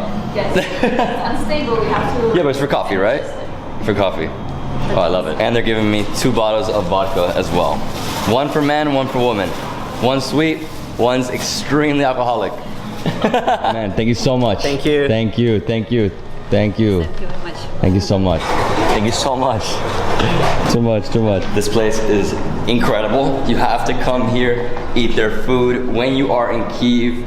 I mean, this place is just absolutely beautiful. The food is delicious and the staff is incredible. All right, next up, we're going to basically the holiest place here in Ukraine. We needed to have some food for being grounded. This is basically the business area, mainly offices and business centers around. But in the neighborhood from here, it's Kyiv-Pechersk-Lavra, so it's business and holiness coexist almost in the same area. Okay, so how far is it? It's another 5 minutes drive with the traffic, but it's really the same district. It's called Pechersk district because of Kyiv-Pechersk-Lavra. The monastery itself, it gives the name to the whole district. So they have an eternal flame here. It's a beautiful park. Wow, and it looks over the entire city on that side? On the highest part of Kiev, there will be a gorgeous, breathtaking view to the left side residential area, to the river as well. And, there are kilometers of parks. Kiev is really green city, and park after park, 20 kilometers that goes parks. If you guys don't know, this is one of the greenest cities In Europe, 50% of the territory covered by the green areas. This is not the main entrance, we will see it from the column, but here it's the alley of the hero cities. You see the fir trees on both sides, they are put here on the 35th anniversary of the victory and by representatives of the hero cities. This is like the alley of glory. Each tree here on the bottom, as you can see, it basically commemorates the hero cities, or cities that had a significant battle during World War II. At the very end, we have this huge column or huge pillar, right? And that is for the unknown soldiers. You know, they passed away and no one knew who they were. Lost in the battles, there are so many still in search. There's also Alley of Heroes, we just passed the statue. It's the pilot Kozheduk who had like 50 shot airplanes by of Luftwaffe that he shot during the battles in the sky. One of these battles were also above Kiev sky. Eternal flame, and here is again we have this view very much thanks to what was done by these people here. So this is basically, these are the heroes of Ukraine for World War II. This is the Central Glory alley. There are, on both sides, there are 34 graves of the people who were liberating the city. Those were the very first soldiers after 2 years of liberation, because Kiev was under Nazi occupation during 41, 43. So these were the very first step into the city after Kiev was liberated in November 43. But again, it's not just the liberation operation, but it's also the fight for Kiev and the beginning of the war on the territory of former Soviet Union. And it's the official date here is June 22nd, 1941. When the World War II started for Soviet Union. It was the date when Nazi attacked Kiev from above. So the very first bombs were dropped to Kiev. That was the beginning. And the fight for Kiev is important because they managed to stop and slow down Nazi army. So the rest of the time, the rest of the army had time to prepare themselves for the rest of the battle, and Blitzkrieg never happened, this immediate war. So right next to the Eternal Flame, we have the Dnieper River. So right bank, left bank, and this is Old Kyiv. Why is Old Kyiv built here? Obviously just a natural fortress, right? Super high hill. And the other side's very flat, lots of residential towers. And in front of us we have a bunch of cranes because they're building another museum. And what is this behind us, this candle? The candle, it's the upper part of the Museum of Famine. It's another tragedy of Ukrainian people during the Soviet period when Stalin wanted to destroy Ukrainian nation. It's considered to be Ukrainian genocide. So again, there's more than 10 million people who died during 1 year during the starvation, during famine. So basically during the famine, more people died in that 1 year than they did during the entire World War II. It's crazy. So we're gonna go and see. Let's go that way? Okay. So as Margarita mentioned, this was basically the Ukrainian genocide. You call it the Holodomor genocide, 1932 to 33. 10 million people died. And you know, this is a prime example of many millions of children, right? Millions of children who would take some wheat, some 5 straws, right, from the field. Yeah. And instead of letting them keep it to eat, they would just send them to Siberia. Death sentence for that. Death sentence. For 5 straws, yeah. Incredible. Now we're making our way to the monastery. Kyiv-Peshkere Lavra. Yeah. Pechersk means caves. Okay. It's part of the monastery inside the cave. Wow, okay, awesome. And on the way, as you can see, many old churches, but we're going to the main event. Let's go. What's the cost to enter? It's 130 to enter the site and also to go all the way to the top of the bell tower. So if you don't want to go to the top of the bell tower, it's just 100, right? So you can see tombs, and some of them are like mummified, right? Natural mummification, which is something you can see also in the Vatican. People go there and pray. This is like a pilgrimage to the place. Yeah, exactly. The Holy Trinity Gate Church, and they call it the Arch of Purification. Once you enter this holy site through this gate, your sins left behind. You're washed away and reborn. And as you enter, you can see over here, this is the 11th century church, right? Yes. Incredible. The original bricks. The original bricks. Wow. Awesome. And this place is massive. If you really want to see the whole thing, I'd say you need at least 4 to 5 hours. We're just doing the main sites here. The upper part where we are, it belongs to the National Preserve and the protection of UNESCO. It's one of UNESCO sites. And the lower part belongs to the monastery. It's an acting monastery with 120 monks living there. 96.5 meters, and there was a law in the city for a long time that nothing could be built higher than the bell tower of Kyiv-Peczersk Lavra. First thing we're gonna do is go up to the top of the bell tower. Okay, lots of steps, right? No elevator. Rich in heaven. Only 35 meters up. That's it? But the total height, it's 96.5. So you get to go like 1/3 of it, but from there you get awesome views over everything. And one thing I'll let you know is that right now it is like May 13th or 14th, and it is still really cold here in Kyiv. And it gets colder as you make your way up in this monastery. I'm out of breath. I mean, we're going fast. A minute break. No, I'm joking, let's keep going. As soon as you step out here, you can see the cathedral, beautiful golden domes. Over here to the right, we have the river, really beautiful. The part of World War II Museum. And the statue, it's 15 or 16 meters taller than Statue of Liberty, one of the top biggest statues of the world. And obviously, walk around the entire thing. You get 360-degree views over all of Kyiv. And as you said before, this was the height limit, 50 years ago. So you couldn't build higher than this. Now, as you can see, Kyiv has grown. Lots of skyscrapers everywhere. Chile, Eastern Europe in May. You're always gonna feel that breeze. Oh, I love it. Yeah, they put the hazard here and I hit my head earlier. Oh my God. So we're going, keep going up? Yes. You have to be able to see the bells in a bell tower, right? Wow, the views get better and better. So here we have massive bells, like 5 huge bells. Over there we have like a dozen bells, and he has like a lever. He pulls one and then it connects all, right? There's a big significance of the bells in Orthodox Christian tradition. The bell's supposed to remind you about every 15 minutes. Bell ring is supposed to remind you about eternal values in life. That's serious. Serious stuff. Serious. Way better views up here. Obviously we're about, let's say 15 feet higher. And over here behind us we have what used to be the residences of the monks. That is part of the museum now, so the monks have all moved to the other side, outside, right? The bottom part. Okay. All right, so let's go down to the caves, right? Oh, I'm freezing. So the caves are in there? Not yet, but it's on the way. Okay. Wow. So this is a chapel, right? Like a big... It's also a church used for winter services. Winter services, wow. So it's just one big dome, basically. The biggest in the Ukraine.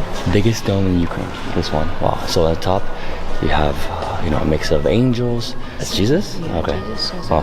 I've never seen him with a hat like that. Yeah, as a supreme king. Oh, Supreme King, okay.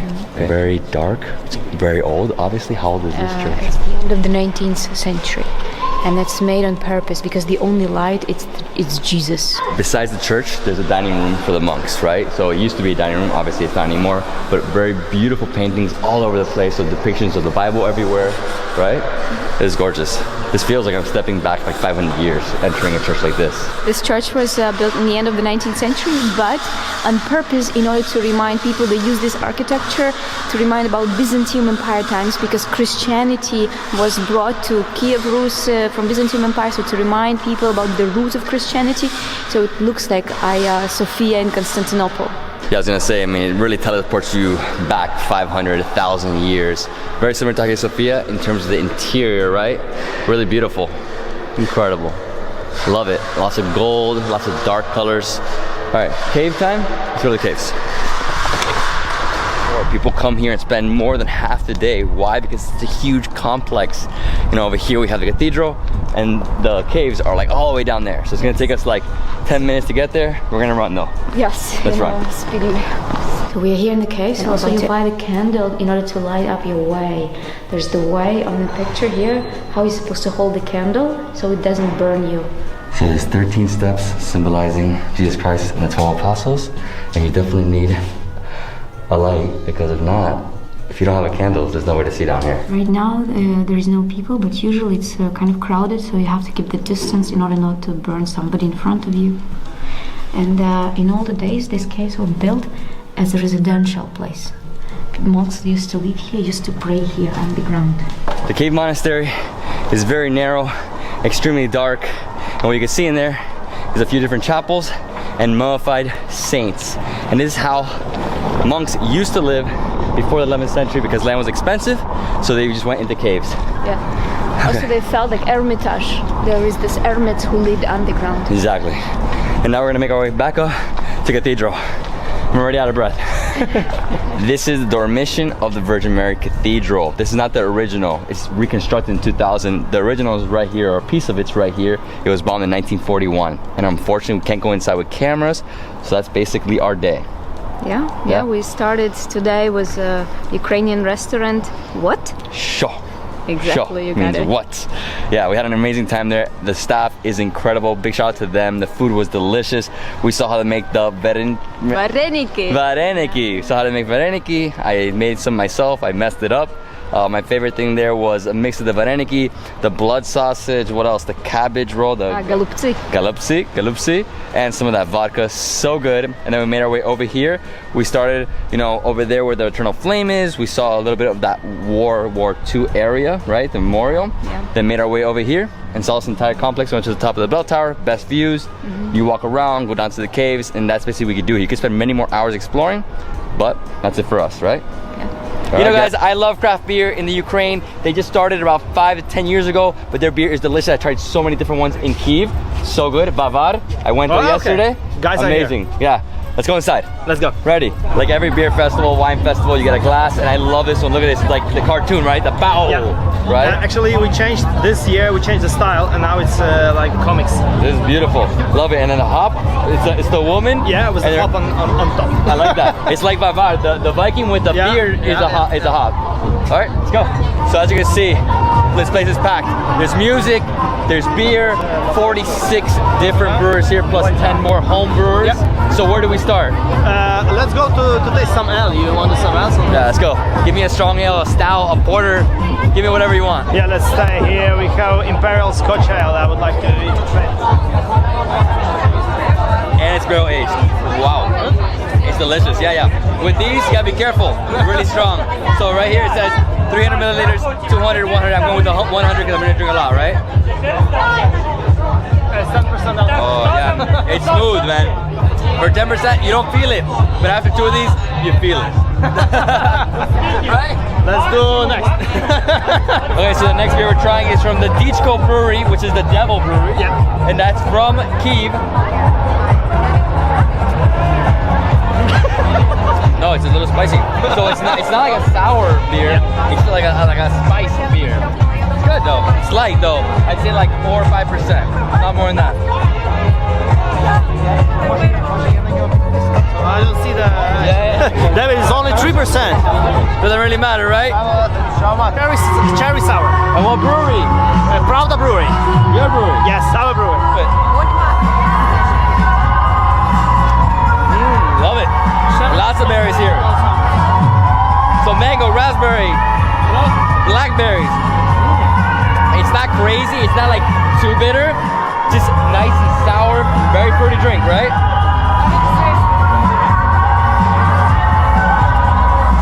That's the summer taste. Yeah, summer. For my time, it's the summer taste. You know? Yeah. I like sours in summer.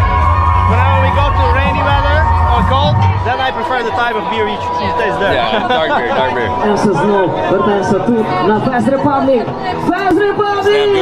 So that beer is very light, 3.5% alcohol. Super fruity, sour. What's up, bro? Good? Yeah. So in the middle there's tents. There's also a food station.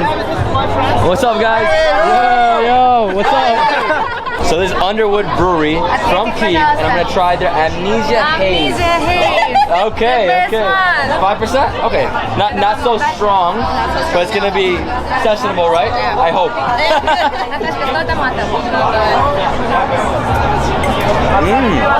Nice, hazy, not crazy in the hops. Wow, it's good. And it's New England style, right? Yes. Oh, I nailed it. I nailed it. Oh, okay, I got it. Wow, that's tasty. Enjoy it. Okay, I gotta slow down here. This one is Schiffer. It's a brewery from Lviv. Yeah, it's local brewery. There's too many breweries, and we're also drinking. Okay, here we go. So it's a sweet stout. In Ukrainian, sweet it's a world, but they wrote it like sweet stout. So it's similar to a Guinness, but like a little different, right? Always different than a Guinness. Guinness is what started my beer life. Alright, so going through this entire festival, you can see it's packed now. But over here we have like the food section. So we have hot dogs, we have fries, they got pizza. What else we got in here? They have chicken, they have fish. Whoa, look at that hot dog. So what do we have? This is the bagel with roast beef. So look at this bagel. This is insane. Whoa, we have cheese in there. I don't even know what else is in there. Looks amazing. Sauce and yeah, it's right. Sour cream, Ukrainian all day. Oh, it's incredible. With spinach, got some spice in here. Oh, look at this, guys. Whoa.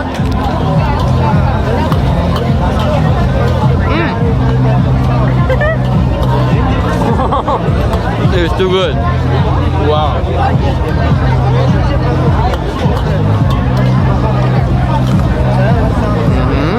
Love the bread, love the roast beef. Oh, nice and creamy. Look how good this is. Oh, it's so big. What else is in here? Cucumbers, man. It's like exploding, man. Hey, don't take it all. I'm messing with you. Eat it. It's good, right? It's a massive sandwich. We're gonna have at least 1 or 2 more beers, so I gotta finish the sandwich.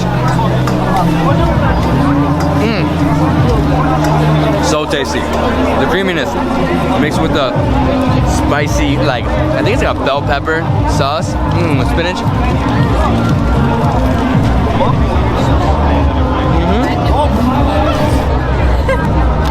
I've never seen it before. It's a little spicy though.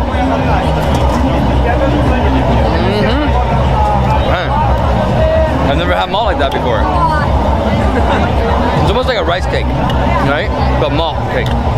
No more for me. Oh! So what? Liquid water? Give me liquid water. So the Pravda project is their brewery inside the city, right? That's what it is. Awesome. So now we're going into the brewery and we're going to see some of the process of how they make their beers and try some. Yuri, Yes, what are we doing? we are just going to a brewery tour here in the middle of Craft Beer and Vinyl Music Festival, 8th edition. So we're going to see the brewery and we're going to try some beers directly from the tanks. Give me something really strong. Let's go. I want a strong ale. So here we have the hot process. This is where everything is mashed and boiled and filtered through the big filter tank. Then it goes over here and gets cooled down to the fermentation temperature, goes into a tank. We have 12 tanks of 20 hectoliters, 12 tanks of 40 hectoliters, and 12 tanks of 60 hectoliters. And this is where all the fermentation happens, and this is where we have the maceration, and in one of the other rooms in the back we have the bottling. And here is the kegging. We're gonna try the Saison. This was brewed on my 50th birthday, so on the 20th April, just a couple of weeks ago, and we're gonna try it straight, fresh from the tank. I love Saisons. Farmhouse ales, so delicious. Let's do it. I don't do regular beers anymore. Once you taste craft beer, everything else is crap beer.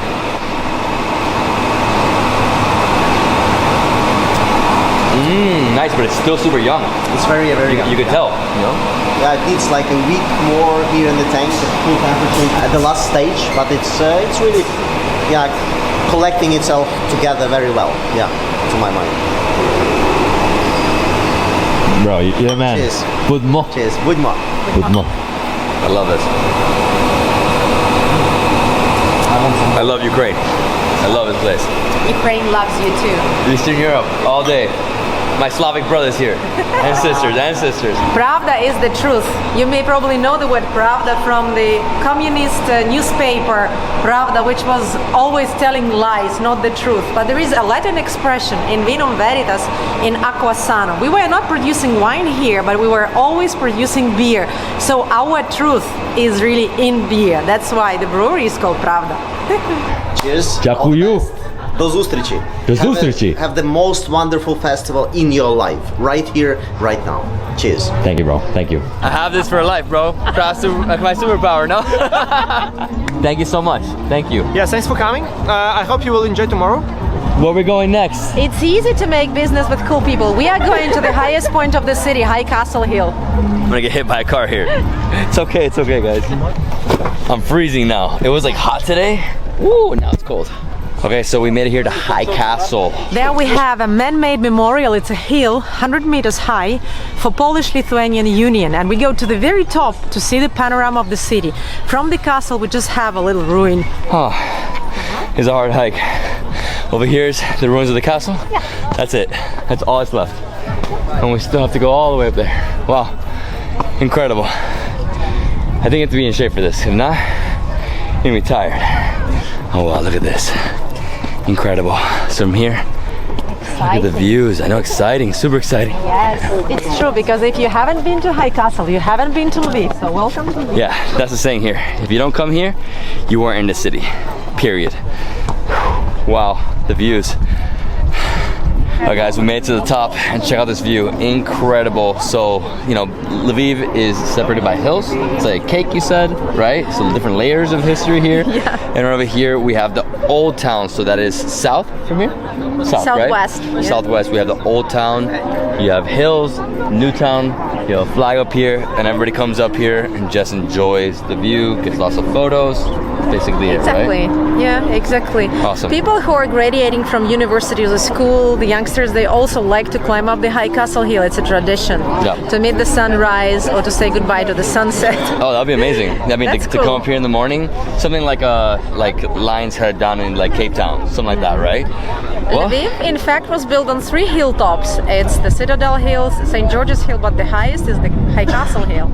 As you saw, there's no This girl knows too much. She knows too much. Well, I hope you enjoyed the video. We did craft beer vinyl music festival here in Lviv. You have to check it out next year. It's twice a year. I don't know exactly the dates, but definitely come check out their website. My friend, thank you so much. You're welcome. Come again with your family, kids. You know, there's a lot for kids too. Exactly. Super family-friendly city. You see kids everywhere. Yeah, I love it. The area we're going specific is literally right next to Hungary, right? Right. And this is a long drive to get down there. 3 hours. We're stopping at 2 different places today. So the first one's like a monastery? No, it's not a monastery. It's actually a former fortress from the 11th century, which was built on the high cliffs. Afterwards, we make a stopover at the fishing trout actually restaurant. Exactly. So it's called Golden Trout, right? Yes. So we're gonna go fishing for trout. We're gonna have some caviar. I'm excited. It's gonna be long. I am half asleep right now. It's really early, 7 in the morning. Let's go. So we're currently exiting the city. A little bit of traffic Monday morning, you know, usual stuff. So let me ask you, what is this and how far is the fortress? This is the highway, Kyiv Chop it's called. It goes through the city. Chop is the last city in Ukraine that borders on Slovakia and Hungary. The fortress is in 1 hour and approximately 15 minutes drive. Well, we will be seeing Ukrainian villages, farmlands. Too early, we need coffee. We had some farmland. I'm sure it's gonna be very beautiful. I saw the fortress online yesterday. It looks incredible and I can't wait to eat the trout. Fishing for trout and eating caviar. Caviar here is like, oh, it's so good. It's like right next door Moldova, you know? Trout caviar. Trout caviar. It's red. It looks red and tastes similar to an ordinary classical red caviar, but it's gonna be a different experience. That traffic felt like I was in Kyiv. No, seriously, it took us like half an hour to get out of the city center, but now we're on the highway, making our way straight south. It's hilly, it's a little windy, you have farmland, but a lot of nature, right? Right. Beautiful. So you can observe the trees here, how they change, mostly deciduous trees, a little bit of fir trees. You will also see, as we get closer to the mountains, there will be a waterfall. Stunning place. In terms of like what it reminds me of, just like driving through like Poland and stuff. I've been on roads like this in Poland, very similar, right?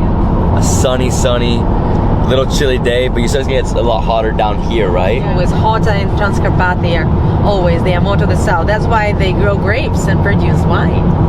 So we just made a right off the highway into a small street where there's little villages here and there. Look at the bridge. Wow, look at this. We can walk on this bridge if you want. I stand by the road. And let's do it. I'll see you really fast. Oh, this is gonna be great. I love it, and they painted the bridge blue and yellow, the flag of Ukraine. What is this? Oh, look at this whole bridge. Woo! It's a little scary. I know. No, the village is gonna get mad at us. Can't destroy the only thing that connects them, right?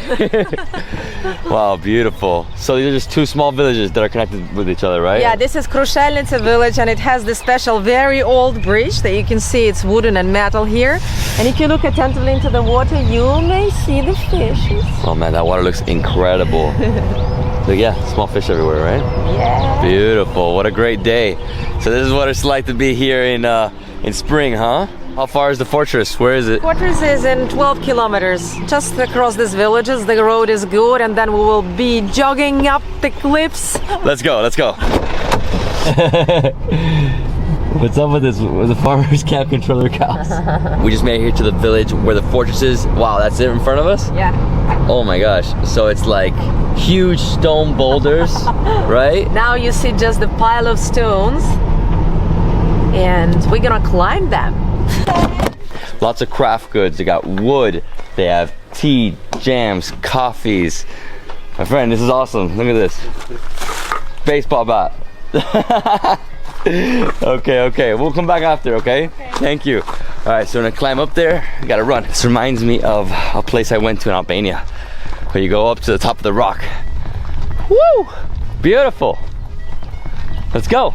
Here is some tourist information in both Ukrainian and English languages, and this is a photograph how this fortress looked like, about the plants that grew here, but we continue. So this is what it used to look like. Obviously it was made of wood, it burned down, right? It's open from 9:30 to 5 p.m. That's November to March, and then April to October is 10 a.m. to 6 p.m. Just so you guys know. This is the local lady who is baking fantastic bun. She's a character here. She was shown on TV, and I'm always here. She always feeds me. I'm gonna get one of those buns right after, but first let's hike up. I don't think it'll be good to eat that and then run. It's like the wooden plank, huh? Wow. Look at those boulders. So the fortress was literally here where we're walking. This was the walls, right? From what it showed over there. It was upper, actually. It's like a random mirror right there. A mirror in the rock. Oh, so beautiful. Man, the fresh air. The trail continues up on the side of the boulder, and then we're gonna go up all the way. Wow, look at this. Oh, nice. And this is it, where the fortress used to stand, right in between all these boulders. I was like falling asleep before, and now I feel great. This is incredible. And right here in front of us, we have like a little, I guess, depiction of what it used to be, right? and how they built it. This is great. So you are right here. Yeah. You can also get views in between, right? Let's go see that. So the area is for one-day outreach trip, and we, first of all, we are hiking. Secondly, we are learning the local history of the 11th, 13th century, and we enjoy the nature. So there was a fortress here. You can see the whole tourist information, and you can also visit a museum, which is very interesting. We see it, right? So you get the rocks, you get beautiful views, and then on the way down, we'll see some more rocks and views, right? Rocks and views, and there is an old well, also the place where the festival of, well, medieval festival takes place. All right, let's go. This is awesome.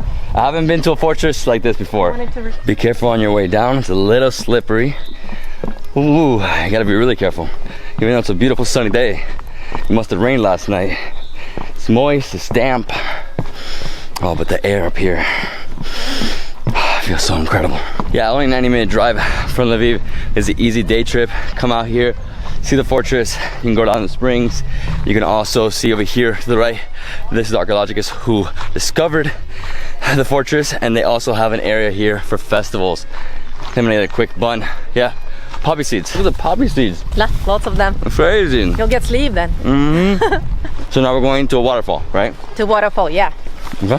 To see the beautiful nature, to see what kind of craft people are selling, what kind of food stuff like barbecue, pickles. This is very tasty and very interesting experience. You're amazing. I've never seen potato kebabs like this. This is great. I love it. So definitely come to this area. This is basically gift shop, right? They have jams, like I said before, wooden crafts, but they also have some of these like liqueurs, right? So blackberry. Oh, can I try? Can I try something? Oh, that one's super sweet. Okay, thank you so much. That one has like honey. Definitely come here, eat some potato kebabs. Dziękuję. Thank you guys, thank you. Bye Ciao, bye. ciao. Oh, the locals here are too nice. Always support the locals. David, from here we have 15 minutes back to the highway, and then another deviation 5 kilometers to the waterfall and to handcraft and food market. Ah, now we're stuck here. Gotta wait for the train to pass. That train's like more of an inner village train, right? But it's super fast. I mean, it just flew by. Oh, this is... People usually go there with backpacks with a lot of alcohol. They sing songs and drink. You gotta love Ukraine. Slava Ukraine! Heroyam slava! This road is intense, huh? The first bad road I experienced in the Ukraine is this one. You know, infrastructure-wise, the country's getting way better, but obviously this is like a tiny area. There's not even a village out here. This is just a waterfall, right? And to the right, we have a beautiful forest, and we have like a river, right? So it's the stream right here, and the waterfall's at the very end, and there it's also a souvenir area, right? Food area also. Ukrainian street food, right? Exactly. Oh my gosh, gotta hold on. Oh, and I love it, man, because look at this, the farmer's coming here with his horses. Look at this. Yes, I know. So it's like a little strip, right? Yeah. Okay, let's check this out. I love this, the sound is so peaceful, the nature, the air, the sun. This is just an incredible day. What a peaceful experience out here in Western Ukraine. You want to get closer to the waterfall, you gotta climb these boulders. Get right up to it. Woo! Careful, it's a little slippery. Oh wow. This is great, Diana. Amazing, amazing. Hey, we are at the waterfall called Kamyanka. Kamen in Ukrainian means a stone, so there's lots of stones here. It's beautiful. There is a story that if you wash your face with that, you will stay young forever. I guess I'll wash my face with it. She said to wash my face with it, right? Oh my god, it's freezing. It's ice cold. Woo! Alright, let's go back to the top. I want to see the street food. This is a beautiful artisanal strip. I mean, you have 7 vendors roughly. Some of them are cooking incredible kebabs like these. Let's see, you have like mushroom kebabs, potato kebabs, more honey, more jams, more tea, infinite tea here. Oh, it smells so good. You smell the fire. They're cooking kebabs, stews in the back. Wow. Can we try this? This is a rainbow trout, so it's gonna be baked. There's another type of trout called golden.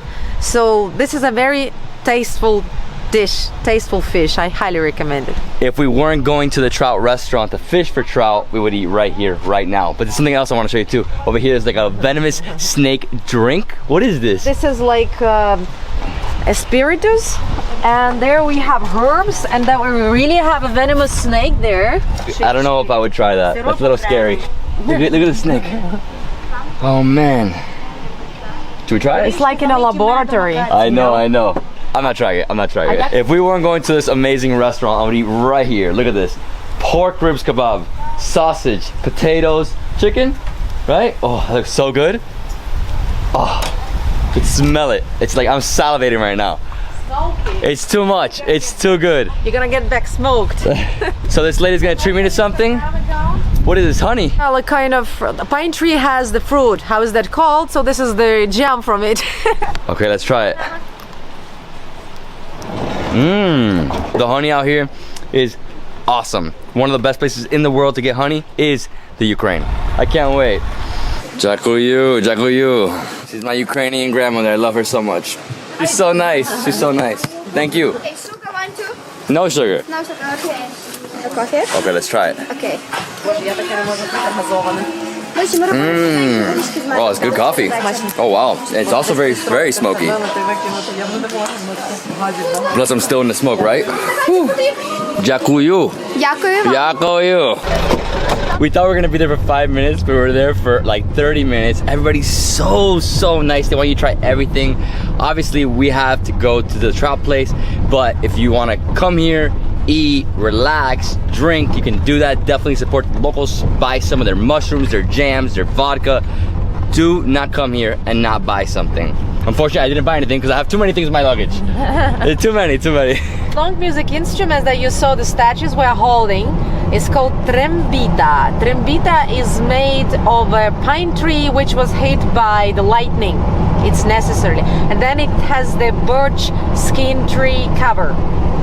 That's the music instrument that Hutsuls use. Hutsuls is the ethnic groups, and Boykos also. Boykos live here, and they used to blow into these pipes, into these trembitas from mountain to mountain to give signals to each other. And that's it right here? Yeah, golden trout. That fast? That fast. We weren't even on the road for like 10 minutes, and we're here, golden trout. Let's go fishing. So we have pond over here, the restaurant here. First thing we're doing, we're gonna feed the fish, then we will catch the fish, and then we will eat the fish. I can't wait. And we're gonna have some caviar. Golden trout, yeah. And they also have rainbow trout, right? Yes. Oh, that's all of it right there? That's the trout? Yes, this is all the fish. Oh, beautiful. So it's easy to catch. And do we eat there? That's where we eat? No. You can eat there if you want. We have to eat there. From there, there's a terrace. You can much better see. This is such a stunning place. Once you pass the main entrance, you get on this boardwalk, and here is a bunch of different ponds. You got rainbow trout, you have golden trout. My friend over here is gonna feed the fish. All right, ready to roll. Alex is gonna teach us how to feed the fish. My turn. Just grab a bit and go. Oh yeah.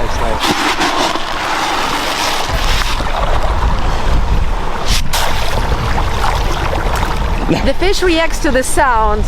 It is used to the sounds on water, and then it knows they're gonna come food.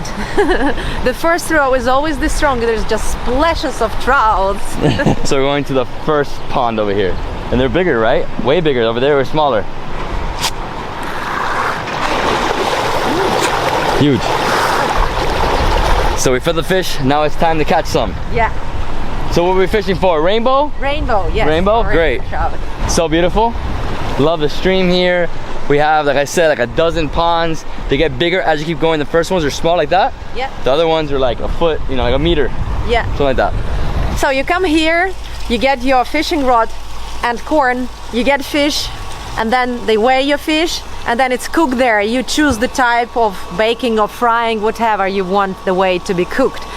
And that's all, and then you pay a very small fee for the cooking of this fish. Or some people who don't like fishing, they just pay for the dish. So this is the food for the fish, the corn.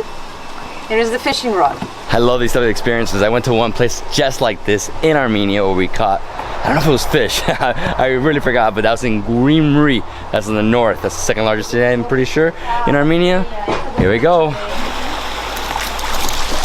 Oh! It's a small one though, right? No, it's average. It's average? Okay guys, it's my turn. You just drop it. This is not going well for me. Like at all. 4 times, they took it. No, I'll try it again, I'll try it again. It's just because your left hand is busy. That's Yeah, right? Let's see. That's the only reason. Okay, I'm gonna try one more time. Hopefully I get a fish this time. Come on, come on, come on. That's the place. That's what we had to do, right? Get 2 fish. She did it in 1 try, I did it in 7. Horrible. It's just because your left hand was busy. That's the only reason why. You have to concentrate on to hold your fishing rod in both arms. All right, now that we caught the fish, we weighed it, we're gonna go into the restaurant, we're gonna go sit down, and we're gonna eat lots of fish. Can't wait. Trout, yes, here in Ukraine. Let's do this. Look at this restaurant. Beautiful, rustic, big. There's a few different dining halls. The one I just entered is massive. On the left, you have like, you know, European buildings, you know, right here. It says Best Fish. Over there says Golden Trout. What a monster restaurant. Incredible. And they have some pictures of celebrities who have been here. They have their own vodkas. They got jams as well. And we're coming out to the terrace to eat. Oh, wow. This is gonna be good. That's the caviar? That's heaven.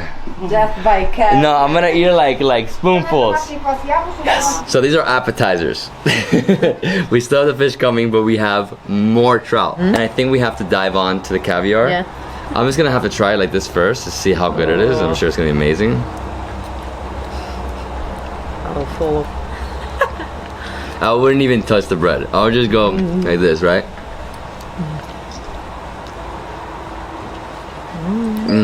I love how they just pop. And the owners here are too funny. They're like, you have to try this local wine. Let's try it. White wine, obviously. Wujmo. Wujmo. Fruity. Nice. So, this one next?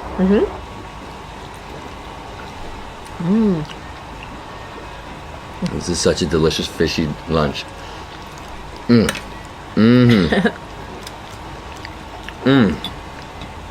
Yeah, traditionally, you put butter on toast and you add caviar. If you want to be like me, go wild. You know, I can eat like 1,000 grams of this. Super light lunch. I love fish. Fish, especially from the rivers out here. You know, obviously this is farm raised, right? But this is as local as it gets in terms of a fish experience. So next up we have smoked, right? Is it smoked right here? No, this is marinated. Oh, it's marinated, and this is smoked. Smoked, yeah. Okay, so I'll go with the marinated.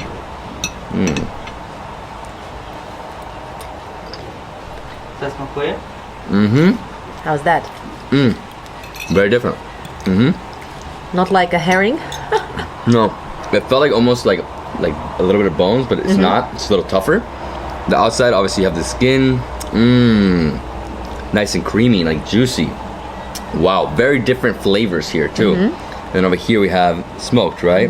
This you have to be careful though, because here you get the bones. Just gotta open it up like that. Yep, look at this. So when you get inside the spine area, you got bones. Let's open it up. Look at this, so good. Be very careful. Smoked is like, it's almost like pasty flesh of the trout. This food is incredible. I'm just gonna go all out right now. Loving the smoked fish. What I suggest is using your hands, getting in here and separating the spine, right? Getting all these bones out. Separate that. And over here, pulling this apart. Look at this. Wow, so good. Do you like this, right? The most smoked?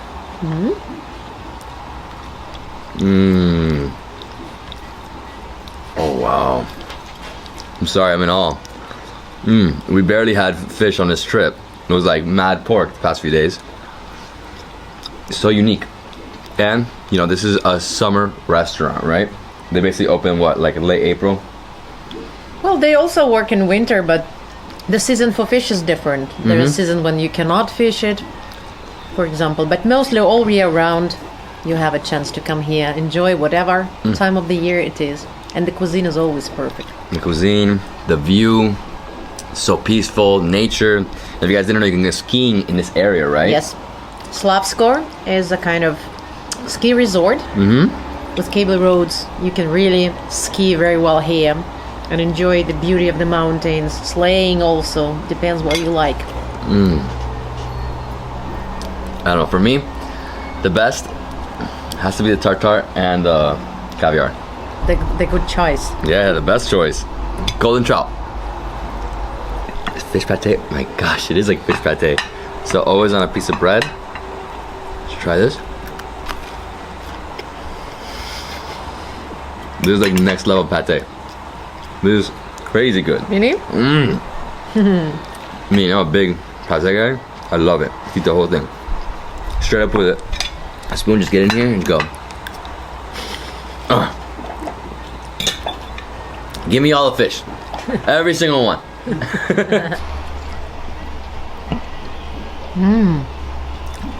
Something different. Very tender. It feels like it's still fermenting. You know? But there's no alcohol in here. I had something like this in Suriname. Like straight from the tree with calabash. They had like the seed. You know, you drink it out of that. Best thing though, right here. Taking that home. So in terms of like difficulty, smoked fish is the most difficult because of spines. Second one would be the marinated one because you still have to pull out some of the skin. The rest are just take it down, right? So here we have basically pickled vegetables. This is pickled plum, right? So try this one. Whoa. It's like sweet. Real sweet. At the same time, you feel that pickle taste. That is like, you can't try this one. You can't eat it. Oh. Class. Oh. I didn't think it was gonna be so hot. Next up, we need the soup. I need to cool this heat down. This is another trout dish, trout soup. This is like the best thing for a hangover, right? Yeah. Oh my gosh, so good. It goes with vodka well. Should be very spicy. Yeah, right? No, man, the trout just like falls apart. Obviously, this is very different. There's like no marination, there's no salt, there's no pepper, no spices, nothing. But the broth here, the fish broth, and it's still really, really hot. And then next to it, what does it have? I think it's the same pate. Oh, it is? Yeah.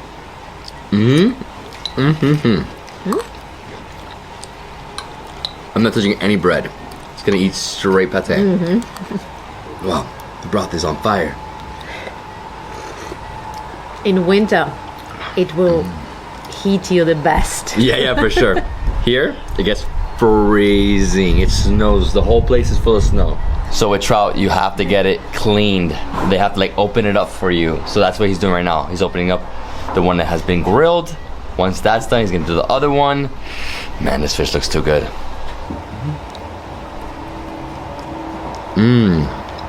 Barbecue smoky taste. I love this fish. Wow. With dill, a little bit of lemon, right? Wow, what an experience here with this trout, huh? We had every type of trout. I'm gonna try yours.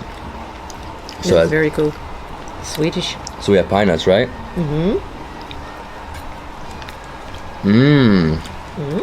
Big.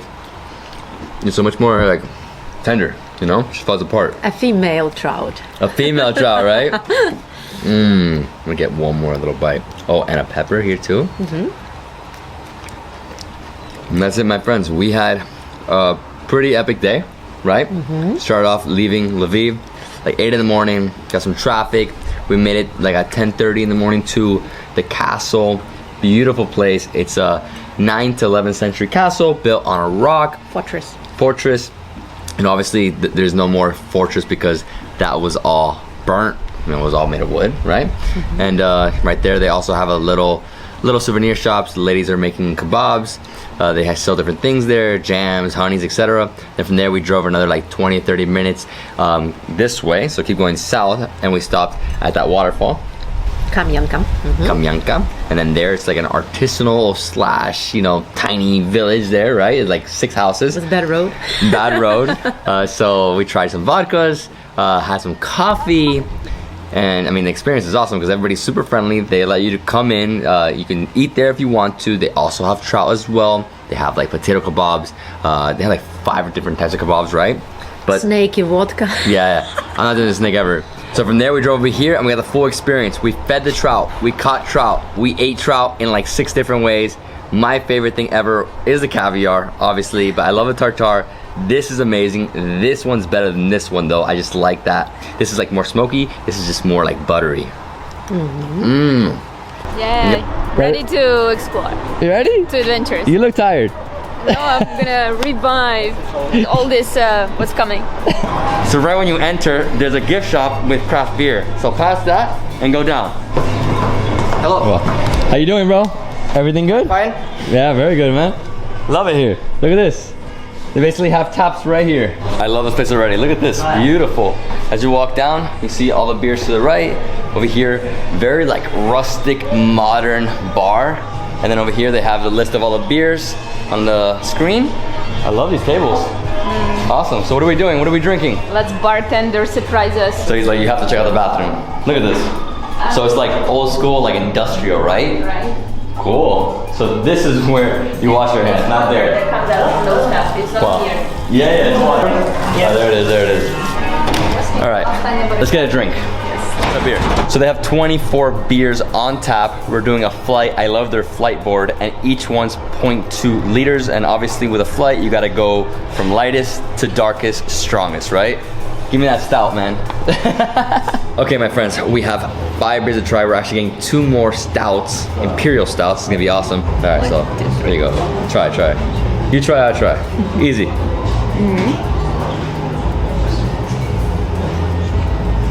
Easy. Spices, right? It's like more like tangy, more citrusy. You were saying.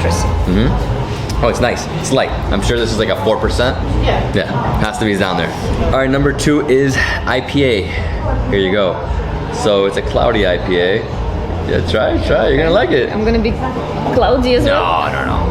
IPA is it's always citrusy, always a little bitter. This smell, I love. It's taste. You know, in America, the main thing, like why everybody jumps into this as the beginning of craft beer is because it gives you actual flavors. This is gonna be way less. It's gonna be That one's crisp. straight, but this one has a... Yeah, this has way more flavor. She's hogging the beer. She likes that one, huh? Not a beer person at all, but getting in. Yeah, so this is like a New England, you said? Yeah. New England IPA? That's nice. So what I like about it is that it's, you know, again, crisp, but smooth. It's more like a sessionable IPA. It's not too high in alcohol. I'd say maybe like 6. You know, once you get to the doubles, then you're in the 8s, right? So we're getting here. You know what? I'm gonna try this one first. You're second. Maybe I'll skip. No, you can't skip this one. Just have a sip. It's definitely bitter. It's dankier. It feels like dank. That's like the best word to describe it. Just thicker body. And always, I think the 8% is when you start to get to the doubles. It's more sour as well to me. Yeah. It's bitter. It's the bitterness. Bitterness. So what is this called? Yeah, this one is called Double Trouble. It's made by a local Ukrainian brewer. He's making beer at his place. At his home. Yeah, so he's a home brewer, but this is awesome. Home brew. I like it. So what is the number? 8? 9%? 8? 8. Double Trouble. And then over here we have a sour. You want a sour? Refreshment. Yeah, it's a good palate cleanser. I personally can't drink a lot of sours, maybe 1. But if you have 2 or 3, like the acidity, you know, I feel like... But this one have a little lactose. Little lactose? Okay. It's more balanced, you know, the sour and the sweet. Wow, it's nice. Easy drinking, no? Yeah, it's like almost like a fruity beer, right? The sourness though. Yeah, so fast, straight. I mean, we're not destroying them, but yeah. And this is the porter, right? Yes. You want to try? So porter's always gonna have a chocolatey taste. That's the main feeling with it. Coffee, chocolate. Yeah, coffee, caramel. chocolate. Yeah. I feel like stouts are way more coffee. You know, porter is way more chocolatey. Sometimes it feels like you're drinking a brownie. You know what I mean? Sometimes. That's why I like it, because I'm a chocoholic. Oh man, this is my beer. This is the winner for me. Take them home. I'm joking. You haven't tasted the last ones. I know. That one's gonna be good. So this is the only beer of these 5 that is not from Kyiv. It's from Kharkov. Kharkiv, Ukrainian wine. And where is that? Northeast. Okay. Huge country, guys. Huge. Definitely learn geography. And something really awesome here is that the placemats are basically shows you the difference between bottom fermentation and upper fermentation, right? So ales and pilsners. Gives you every single type. You can see the line here is lager on the bottom, ales up here, and it also shows you like these are English ales. So over here is like Russia, right? So Imperial Stout, obviously, as you guys don't know, Empress Katerina. Cool, right? European dark lager. You have the German ales, Belgian dark ales. This is amazing. How to drink and travel. How to drink and travel. Just keep drinking and the travel won't stop. It's for finish. It's to Imperial Stout. It's from Radket Brewery. It's a collaboration Didko Brewery and Fazer's Brewery. Time for Budmo. In the Imperial style. Imperial styles. Here we go. And they're both 12% roughly. This one's sweeter. This one's more smoky. Let's do it.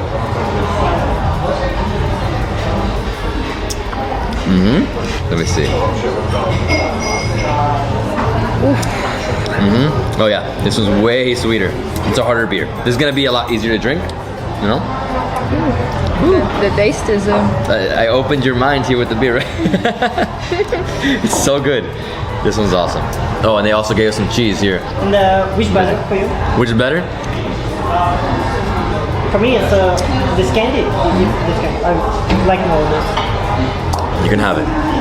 Nah, it's mine, So I want to give you some more information about this place. It is amazing. A few different rooms, right? They also have food, so they have food pairing. You pair the food with your beers, really awesome. And they have these sneakers, so they have the Converse, obviously the Keds, right? And they use this if somebody makes a reservation. They put it right on the table. Bam, easy. And another thing is, there's 2 different prices for the beer. There's like a lower price and a higher price, and basically you gotta vote.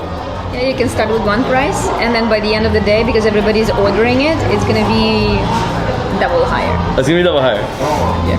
What the? Can be. That's crazy. Okay, not double, but a little more, right? So yeah, from 78 to 88, something like that. Yeah, 10 grivnas break, to be exact. Gotta say thank you to this place. The staff is amazing. They gave me this cider, which is only sold here. So the cider place, or cideria, I don't know how you would say it, cider factory, they made this limited edition for this pub.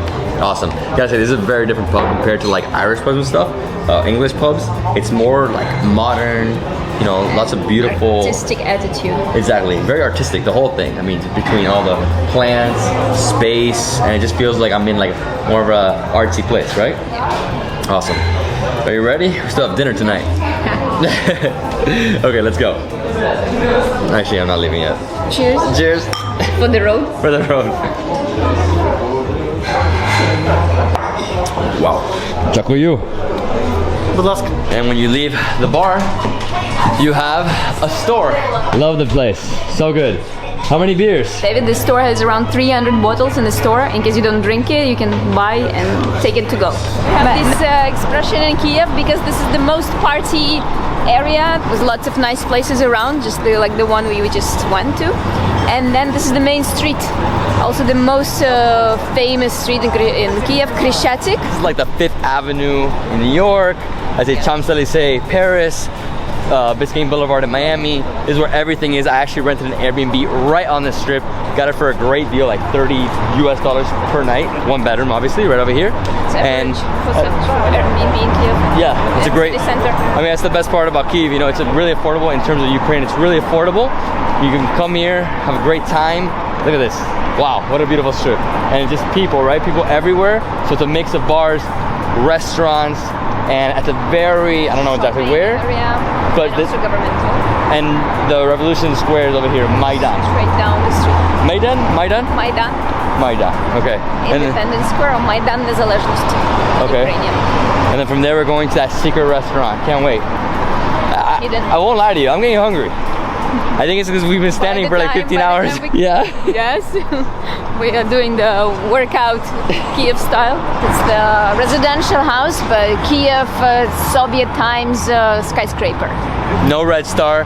It's the Ukrainian flag. Painted blue and yellow. That's amazing. And what's really cool about this boulevard is that the upper level up here, it's more seating, more bars, and the residential buildings. My apartment's actually right over there. And then obviously we have the main boulevard, and the other side is a smaller like sidewalk, right? And that's more residential buildings, but we have this building right here, which is like a huge mall. More official governmental buildings. City mayor office and then different ministers. So in this square, they do like break dancing, gatherings. Yes, it's lots of street artists, musicians, they come here. It's a party place as well, and party atmosphere. I feel like this is normal. This is the way you walk here. Sometimes you are a skywalker, sometimes you are space.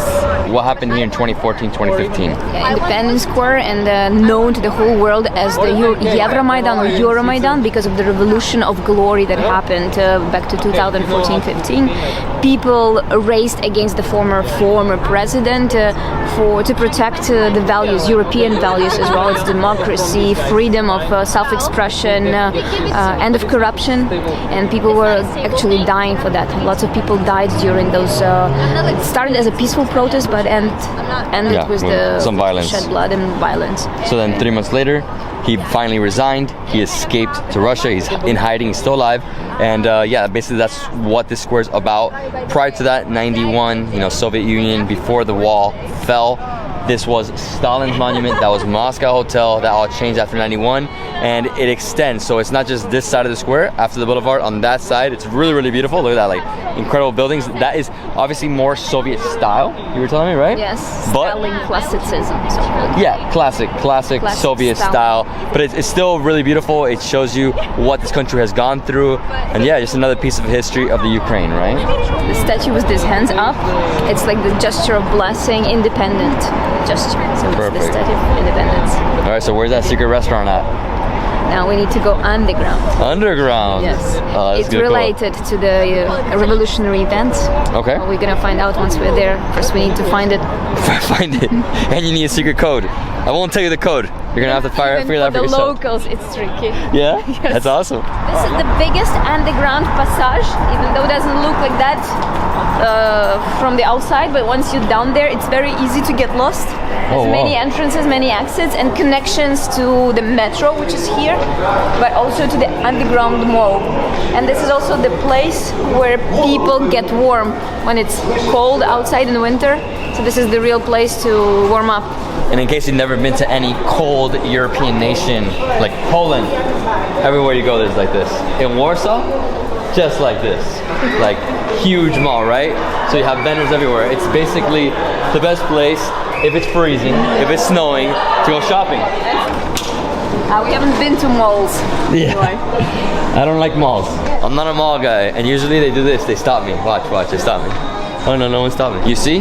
It's a real mall. It really is a mall. Survived after the lockdown. Yeah, right? They survived. I don't know how many of these places actually really survived, but this is a mall, right? Underground mall next to the metro rail. You're gonna always find this in Northern European countries. Most of them all have this type of concept to escape cold. I would say so. That's the main thing, right? And it's easy, you just dig instead of building. So where's this restaurant? Yes, that's a good question. I think it literally is hidden. Oh, that's it? Its two words belong to famous Ukrainian poet Taras Shevchenko. So two Ukrainian poets, Shevchenko. They belong to Shevchenko, Taras Shevchenko, the poet, which is a symbol of Ukraine, and I'm supposed to know. So what Otherwise? Yes, you're right. Okay. You know it? Excuse me. If you fight, you will win. Or keep fighting and you will win. So basically, if you're a foreigner, there's no way in here without a local. So as soon as you walk in, you see all these hands. Each hand symbolizes a year that Ukraine was under the control of the Soviet Union. So let's go inside. I'm hungry. So destroy this wall and come to free and you have to fight for your food. Fight for your food? No. This restaurant obviously is called the Barricade. So it's dedicated to everything we told you about earlier, 2014-2015 revolution. Okay? So as you walk through the restaurant, you'll see everything showing you what happened in that year, you know, the change. Modern Ukrainian history, formation of Ukrainian nation. Exactly. And now we're at the bar, and this is a very unique bar. So they only serve Ukrainian drinks. The restaurant only serves Ukrainian food. So we're gonna have a very unique, whoa, what's happening? It's amazing. What's this, cork? Yo. Yo. Your first time here? Celebrity on the stage. Yes. So do we have drinks here, or what do we do? Of course. So I'll show you artifacts in this room. It's our secret place, which we name headquarters. In Ukrainian, it's shtab. So basically another museum, right? So this whole entire restaurant is a museum showing you that history of the new modern Ukraine. Has to be the coolest restaurant I've ever been to. I haven't even tried the food yet, but whoa.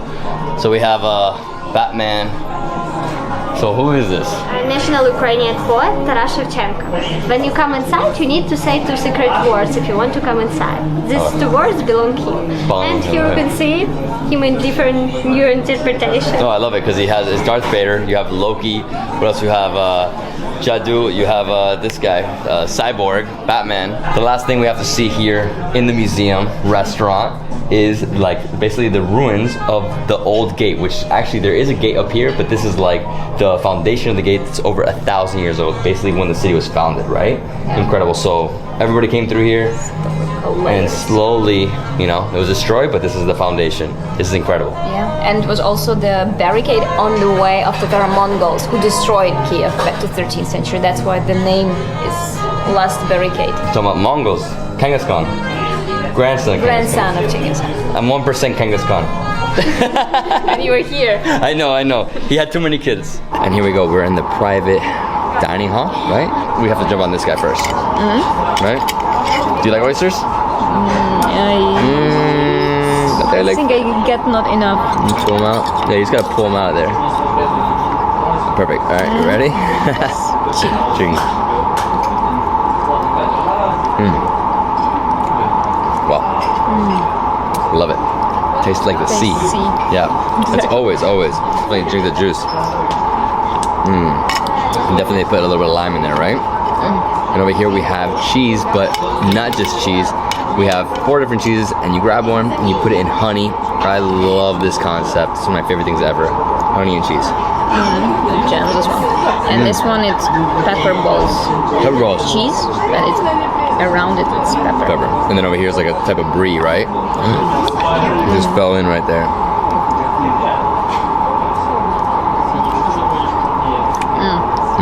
It has garlic. So that's garlic, huh? Oh man, it's too much. The honey is ridiculous. If you guys don't know, honey is a big thing in Ukraine. Number 1 in the world, or number 2 in the world? At least in first top 3. That one's amazing. It makes it spicy and the pepper. With the honey. Oh, tonight I'm eating non-stop. Say cheese.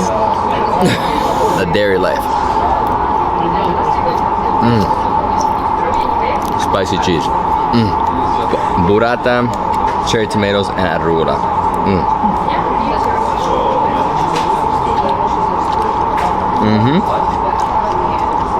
Oh, incredible. So, because of the Soviet Union, cheese wasn't a huge thing. Obviously, it's evolved now because people have too much milk and they make cheese.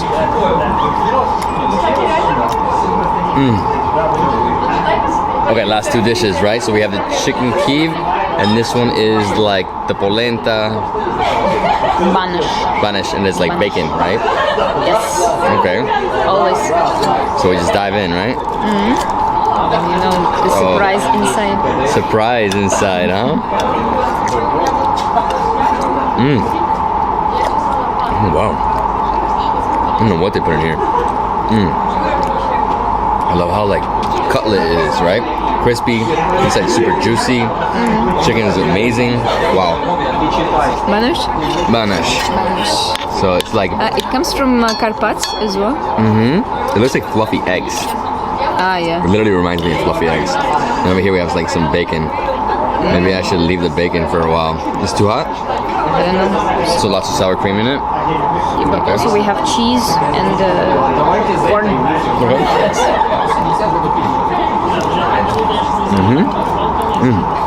So it's like creamy. It reminds me of fluffy eggs, but at the same time, textures of polenta. Even the taste. Cheesy. Oh wow. And salty. But it was, if you get lots of cheese. and it wasn't made in this, right? Because this like in Albania, you know, South Europe, this is a tava. Yeah. Usually they cook it in this clay potters. Clay pots? Okay. Perfect. So it's just baked. That's it. When you go to Carpats, for sure you'll have a lot of these. With the bacon, it's next level. And they also serve it with mushrooms in another popular way. Okay. Besides just eating this like alone, there's also like a green sauce right here. Look over here. So I'm gonna get this. Oh, so good. The Kyiv chicken. It's funny how they named so many dishes after the city. Kyiv chicken, Kyiv cake. Have to have them both. This is gonna be the specialty of the house. The cocktail called named the Last Barricade, Остання барикада. These are all the ingredients that you need for the cocktail. Or the logo. Wow. It's amazing. Whoa, the flavors here. It's like it's fruity. The absinthe is overbearing. It's very strong. Ooh, it's a good drink. And it's super chilled. Obviously, the glass has been in the freezer, so this drink is 20% alcohol. It's pretty strong. You know, this is one drink, but with all the food and all the walking, you're good, right? I love this restaurant. So unique. Secret restaurant, secret code. You have no idea where it is. The bar, this room is like all hidden. Amazing. My friend, Jakujo. Jakujo? Okay, I got it. I'm finally getting it. Jakujo. Budlaska. Budlaska. It's something like budmo in between. It means like cheers, goodbye. Something like that. Bud means be. Okay. But budmo, budlaska, be you're welcome. I am tired. It is late, almost midnight. We had an incredible night. We started off with like 7 beers at the... Sorry guys, it's very hard for me.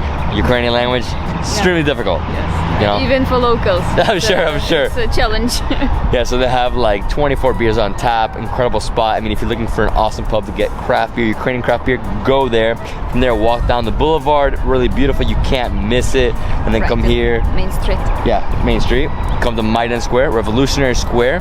Once you're here, cross over, go under, go in, find that secret door, and you better have that password. And if you're not with a local, you won't get in because you don't know the language. Fight and you will win. Fight and you will win, yeah, exactly. And yeah, so we had a bunch of food. We saw the restaurants, like a museum, and we had a drink, and that's basically it. I'm tired. But happy? I'm happy. We still have one more day in Kyiv, so I'm excited. Yes. Guys, what is another beautiful day, and we're at one of the most picturesque but also epic places of Kyiv, the huge statue of Motherland, or Батьківщина Мати. It's one of the tallest statues in the world, and this Soviet spirit in it, because it was made back to the Soviet days, but it says a lot about the Ukraine and the heroic days of Ukraine during the World War II. This is the tunnel. The bridge is above us, right? And in here, you have an illustration of basically pride, you know, no fear. During Soviet era, there was no fear, you know. Serious and tough. Serious and tough. The spirit you get from all of the monuments, it's like that. The face expressions around, it's all about decisiveness, courage, never give up, protect motherland. Exactly. And over here we have soldiers, and obviously during war, it's not just the soldiers who are fighting, it's also the civilians. Over here we have civilians, right? So there we have a mother. She obviously maybe lost her son or somebody in the war, so she's holding it together, and that's basically what this is representing, right? And if we keep walking, there it is. Wow, huge. Massive statue up there. Gigantic, powerful. Yeah, the next section we have on the left side, it's the resistance, the partisans who were actively involved in the war during the occupation, while on the other side it's the back front line. All the industry, all the factories, everything was oriented towards the needs of the war and of the army. And this is it, the Motherland Monument. Massive statue right in front. We have 3 tanks. Over here to the left, we have like a mini park. We have the flag. Really unique engineering structure made of stainless steel. It goes deep underground. It's one of the most stable statues in the city. It can stand against the earthquakes of 8 or 9 degrees of Richter scale. And also another cool thing about it, that on the top of the latest shield there is observation spot. When the lockdown is over, one can go all the way to the very top. The view is breathtaking from the top. Also, again, these days people ask why it's holding sword and shield as a motherland, since it's not supposed to, but it's because, again, it's the part of the museum, and the museum itself is inside the lady. It's inside the statue. Walking from the Motherland statue back to the entrance, we pass by basically a mini museum with World War II tanks, planes. What else is in here? It's all original pieces, but also these water ducks, the cars that could go on the surface, on the land, and also in the water. Exactly. T-34, it's the third one in the row of the tanks. Then you have MiG and all the aircrafts that were participating in the battles. It's original pieces. All original. And there's some more tanks over there. But that one from the other war, from Afghanistan war, later period. Okay. All right. I need some street food. Let's go. I'm to recover. I know. I need some energy right now. I'm tired. I love their clothing. Oh, they will sing a song. No way. And so why are they dressed like this?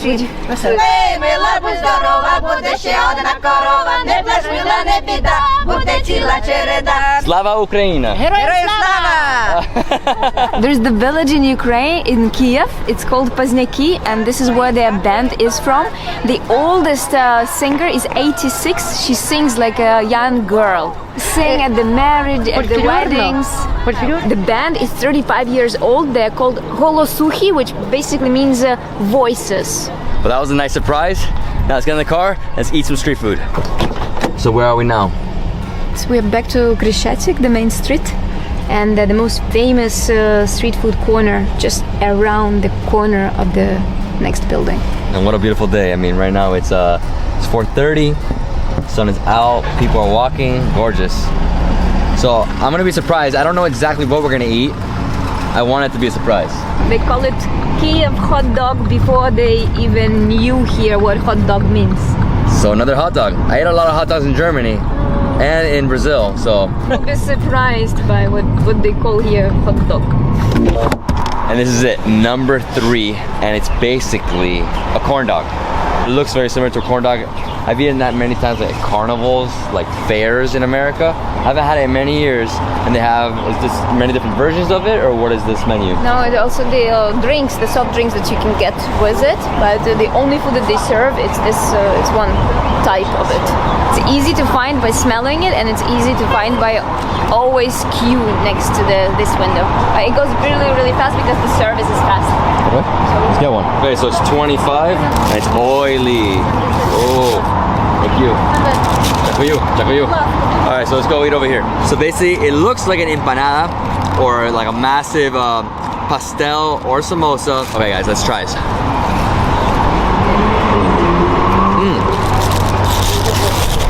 So you see, nice fried dough, inside fluffy. You see the hot dog there. It was good. Fast, easy meal. Basically $1, right? $1 US. Okay. What it's missing is like mustard, ketchup, and spice. So in the classic way, it's just this. But they don't have any sauces, right? I mean, you can ask. So there is ketchup and mustard. We just asked for it. They didn't give it to you, so ask for it. In a classic way, you're not. You're not supposed to, yeah. I always need some mustard on my hot dog. It's influence from somewhere. West. Spicy. Yeah, give me more. I need some, right?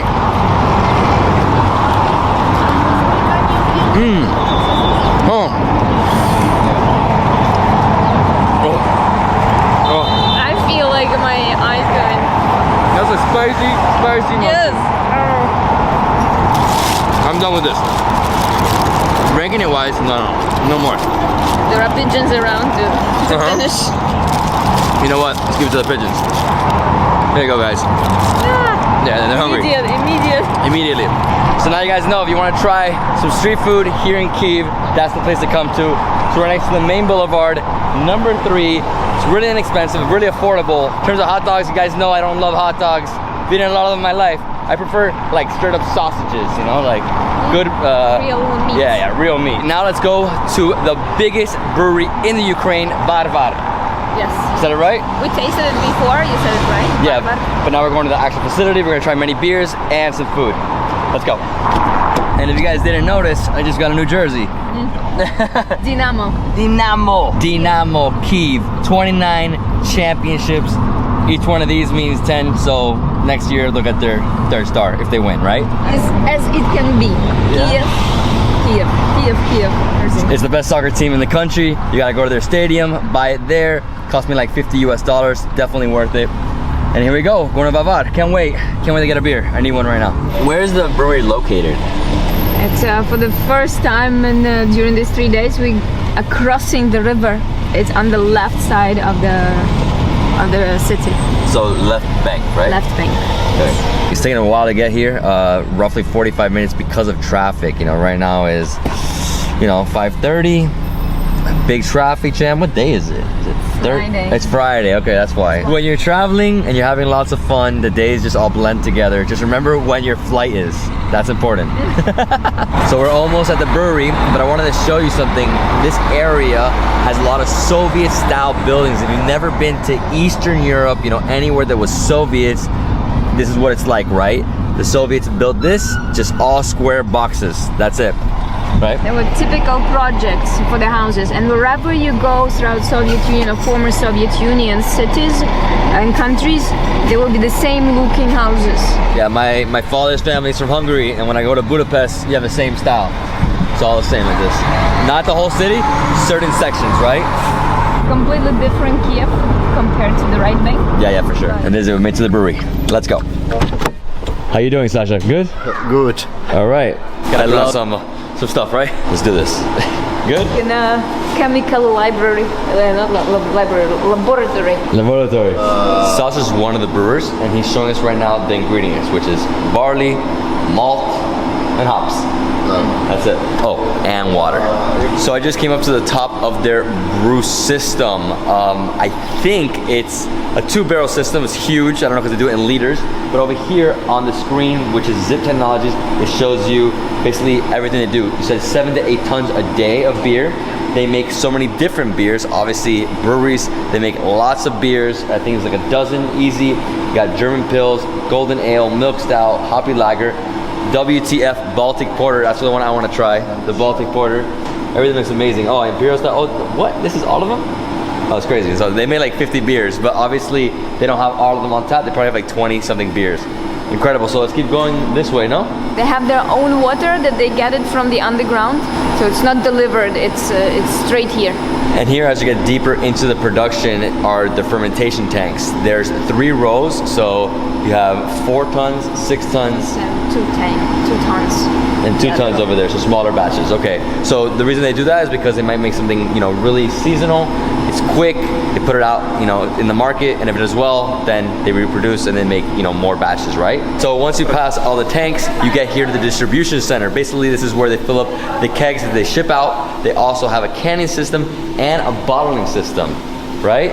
Beautiful cans. And obviously, right after the distribution area, you have the storage. So this is where you have hundreds and thousands of cans, bottles, and kegs that are ready to ship out to different bars, different restaurants all around the Ukraine. What's in here? Oh my gosh. Ask about how many they produce. Yeah. Oh my gosh, it is freezing. Wow, look at all the kegs. So you have the small kegs, the bigger kegs, a lot of bottles, a lot of cans. Oh my god, it is huge. Oh, and these are all the different types of hops, no? Like all the different Cascades, Saltiska. Yeah, right? Da. Incredible. I love the branding. This is so nice. Vavad.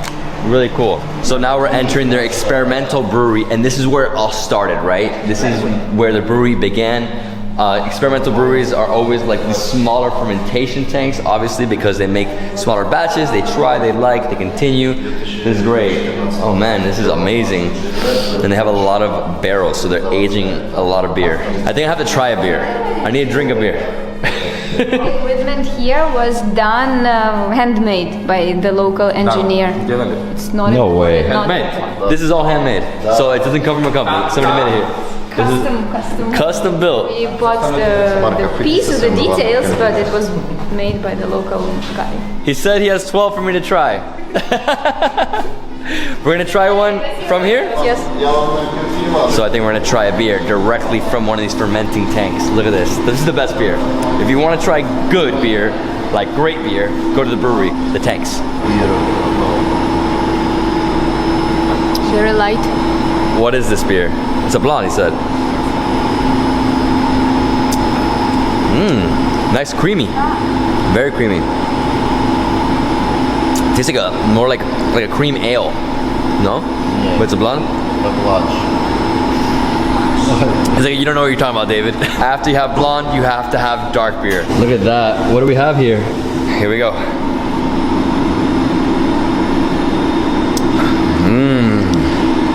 A little chocolatey. No? Oh wow, so smooth. Incredible. Ashes to ashes, black to black. That's the name of it? I mean, it's just black to black, and my association is ashes to ash. It's a bit too heavy for me. Yeah, my friend's too much. So this is black to black.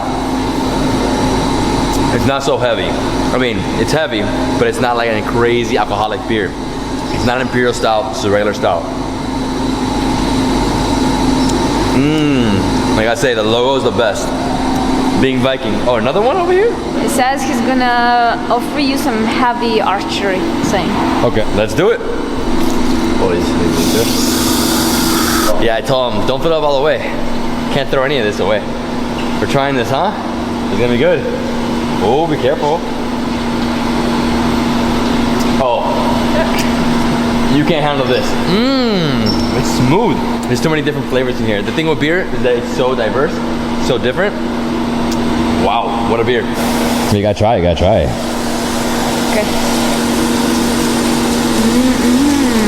So this is an imperial stout that is supposed to be a year in that fermentation tank. It's only been 4 months. It's super complex. Lots of different hops in here. 11% alcohol. It is delicious. It's like literally a dessert.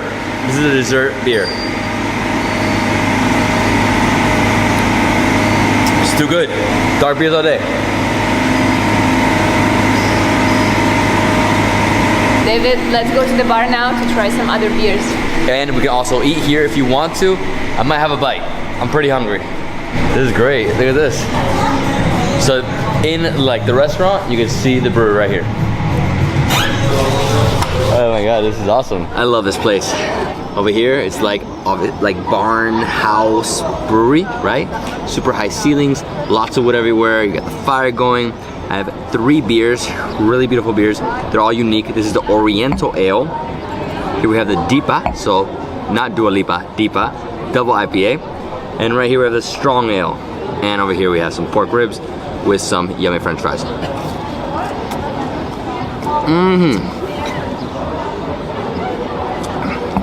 Whoa, it's like flowery. That's so unique.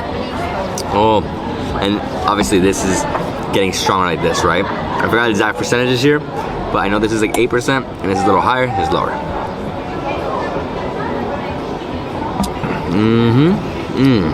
It's almost like a, I don't know if that's ginger, but it's like that flavor, you know? Something different. Not fruity though, more flour. So it's thick body, not crazy with the hops, but really nice. Wow, this is good. You should try this.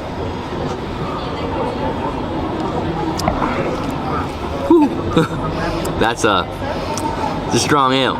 This has to be up in the 11 or 12%er. Try this.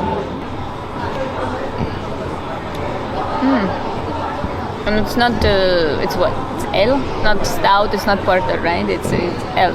Stout, porter, they're all ales, but this is just called a strong ale because it's just very strong. This light? I mean, like this? Clear? Clear. Clear ale will be like a sessionable IPA, very light.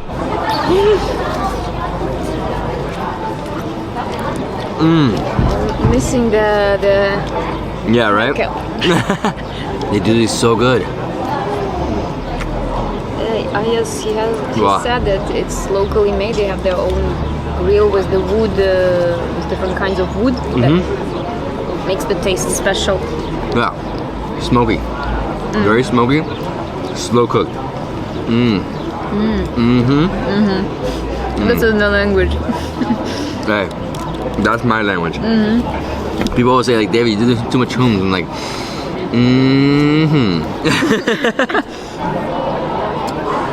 Tasty. I can't stop eating. I've told you guys, I'm not a huge fan of pork, but pork ribs, every day. I'm ridiculous. With the caramelized onion on top.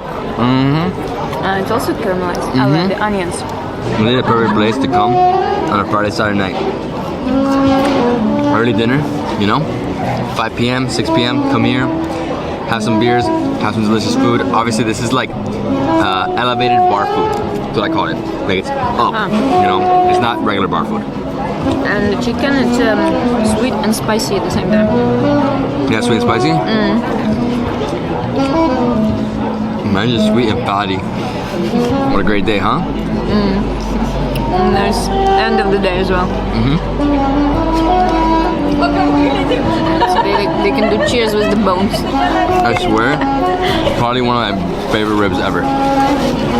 Just for sure, like almost farm to table. You got that, you know, that pork here in the area. Just slow cooked, smoky taste, caramelized onions, gives that sweet flavor. And these fries with this sauce, I needed food before I drink anymore. So if you are drinking, always, you know, drink responsibly. Don't be drinking and driving, for sure, never. Eat food before you drink.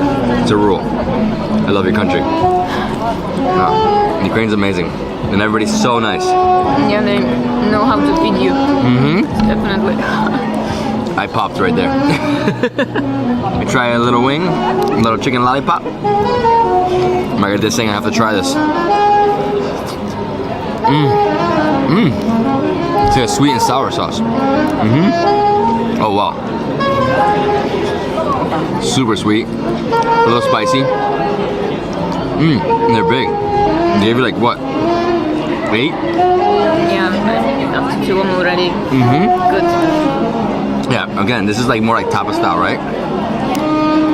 No, I mean, It makes you feel like drinking more. It's true. So. I'm done. I can't eat anymore. But I will finish these beers. We're done. Today or for all Kyiv? Unfortunately for all of Kyiv. No. No, I know. I thought it will never end. I know. But now it's over. No way. Unfortunately, that's what always happens. I don't want it to end. Well, that's it. We did Motherland Monument, street food, brewery. I'm tired. I'm ready to go.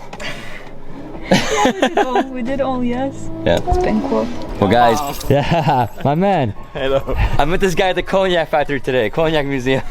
Natasha. Yeah. Thank you for setting this up. Let's get inside. It's freezing. I love the house, man. It's his house, family winery. He's the founder of this place. He founded it himself.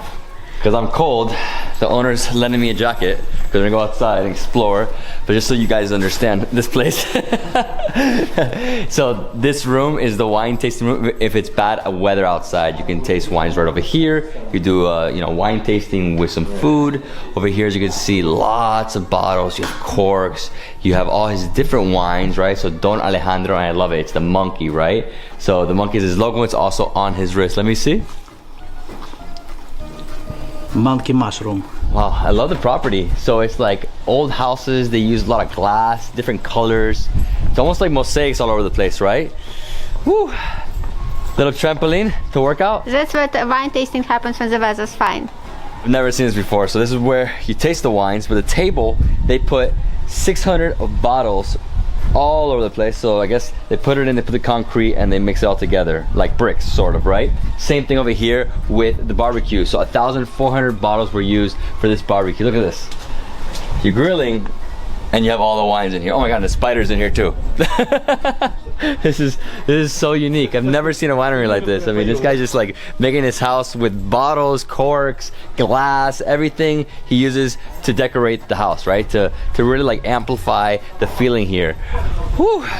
It is freezing. And what's down there? The bottles with wine. So there's barrels down there inside. Whoa, so how many are there? There's like 3,000 liters in one barrel. 93,000 liters of wine right here. Each one is 4,000 bottles. Each of this in one. And together there's 31. This is the old winery, or the original winery, right? Because they have a new facility. Use this to store wine. To store wine here. So this was the original, now they store wine. And look, never ending corks. I'm gonna take a few. He's like, take a million, I have too many. Oh wow, so look at all these wines. So how many wines are in here? How many are stored? I mean, this is like thousands in here. Wow, and it keeps going. The smell in here smells so good. Is there a certain variety of grape from the region, like Odessa area? Odessa black grapes. It's a wine made by the French technology, and so this wine is called Didou. And this is his champagne. After a year and a half of settling here, he puts it into this area where it's basically fermenting vertically, right? Like upside down, right? And then he turns them slowly, almost like Dom Perignon, right? Yes. Every like few weeks or every few months, they turn, and then you have the sediment right here. Look at this. This would be champagne. Champagne. This is Pétillant Naturel, method ancestral. This is Pétillant Naturel. Like bottles like this, which just go to the underground storage. Each shelf here contains 600 bottles. So 1, 2, 3, 4, 5, 6. He also has 170,000 bottles in the cellar, right? 170,000. Down there, this is the entrance to the catacombs. That's where they contain or hold 170,000 bottles. It's really, really scary to go down there, and it's extremely cold, so I'm skipping that. But I think we should continue. It's a one-way ticket? The owner here is way too nice. Look, he opened up a container that has wine. It's been fermenting. As soon as he opened it up, I mean, it smells like fermentation right there. Delicious grapes. He filled up 4 bottles, right? So he filled up 4 bottles, and now he's gonna cork it with this machine. Now he's going to show us how to put the labels on the bottles. This owner? It's my guy. Don Alejandro. Don Alejandro. Another storage? How many storage rooms do you have? Is it in there? Down there? Это баня, черная баня. Wow, so it's like underground here. Called black because you see there is no window, so anything you came here, make a fire, it's become very very warm and very dark, and you got very sweaty and you have a bath. And this is the label room where he puts on labels and puts on the top, to seal the wine. Yes. So he uses special glue to put on the label. Obviously a little different from huge wineries where they just have massive machines. This is all done by hand with love, right? Don, the Don right here. Don. They have a bathroom they want me to see. Traditional Odessa pictures on the walls. These are 1950s post-war mini posters. Obviously after the war people were starving, and here they were saying like if you had a little bit of curves, you were a little chunky, that means you got some money, right? So that's what this means. Okay, it's time to try some wines, right? Vino tinto. Super food. Ukrainian superfood. The Ukrainian superfood wine. I thought it was cognac. Whoa. Couldn't get the sword to work, so he just popped it. Ukrainian superfood. Let me try some of the champagne though. You ready? Кровяная колбаса. Liver sausage. Liver sausage. Bite? О, наш пацан. Liver sausage. Встань. О. Все мытое. На тебе, закуси помидор. Oh my gosh. And you follow it with tomato. You follow with tomato? Помидор. You see that's a tomato again. Or this one is called black tomato. Oh, so good. Сало. More? This is salo unsmoked. I'm getting fat. Спокуха. The salo is so good. Yeah? Blood sausage. Blood sausage. For me, that was the best one. Locally made brinza cheese. Yeah. А как будет коза? Лучше, чем ферма. Salado.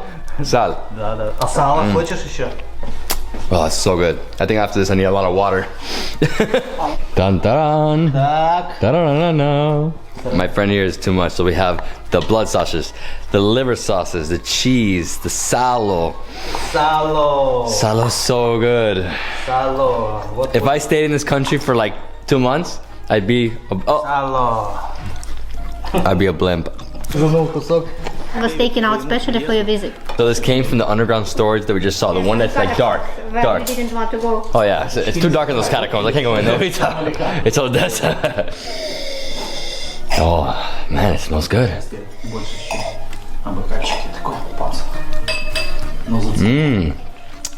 Tastes really good. Budźmo. Slava Ukraine. Слава Україні, героям слава. Святим суперфудиком. Superfood. So all these were made locally. The sausages, the cheese, even the bread, right? Yeah. Including this incredible wine. Wow. Four different wines in one, of vintage of 4 years, rolled in one, and it's called Sapiravi, which is Georgian wine, but it was made here with Ukrainian grapes, so now it's like Ukrainian Sapiravi. Georgia.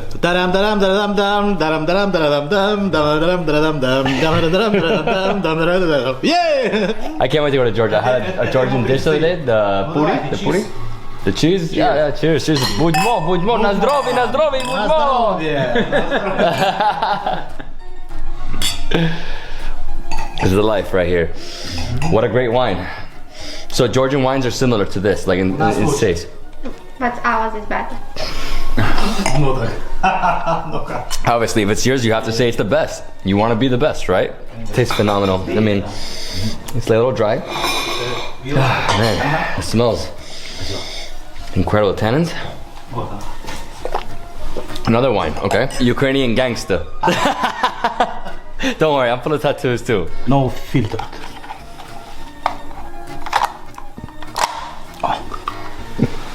Yeah, the present. No. Present. Thank you. So now we're gonna try the bottle that he took out of there. He labeled one for me. My present. Budźmo. Let's do this. Yeah.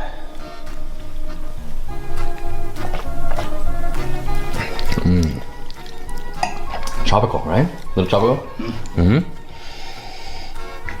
Unfortunately, I'm not a sommelier, so I can't bring out all the tannins and talk about everything, but it tastes really nice. Very different. And obviously for this winter weather, it's perfect. The one thing I'll tell you about this wine is that it tastes like the earth, right? The soil. But it's so different. I've never tasted a wine like this before. It still has a little bit of that fermentation taste, not like the other one, right? Not like the champagne, but it's very nice. It pairs perfectly with cheese, with the blood sausage, and probably a big steak, right? Yeah, I'm sure. My friend here decided, you know what? Let's try another champagne, a different one.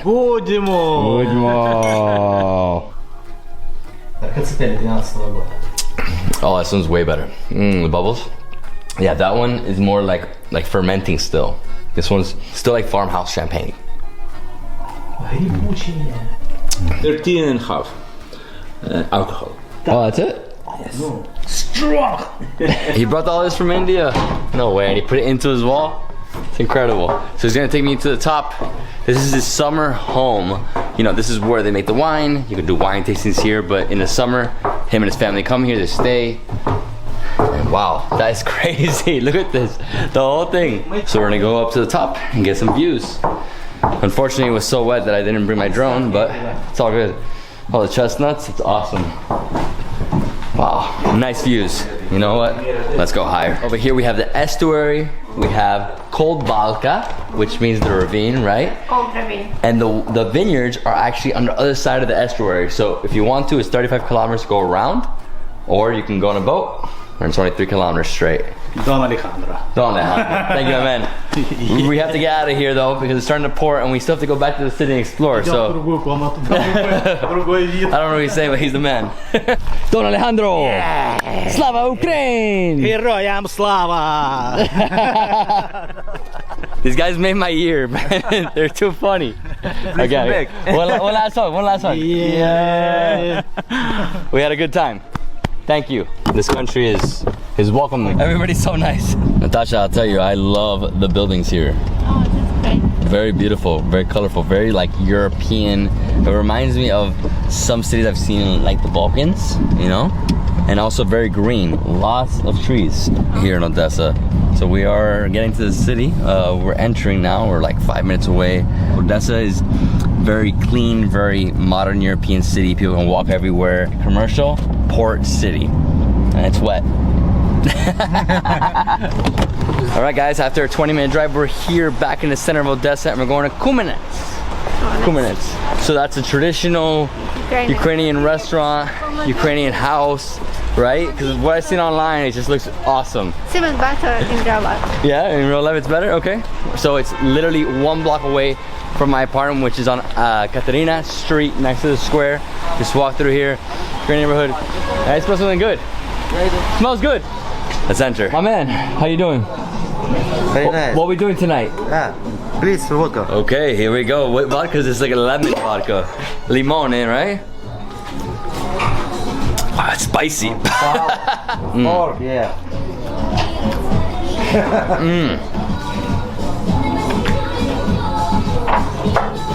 Oh, spicy. My man here is too much.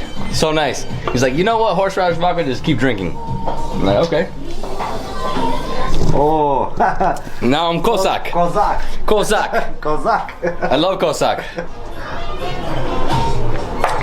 Закусывать. Будьмо. Будьмо. Yeah, Будьмо. Закусывать. Oh, I can't have any more, man. I have to eat another one, my gosh. So pork fat melted. Everything's pork fat. Yeah. And here we go, trying the honey.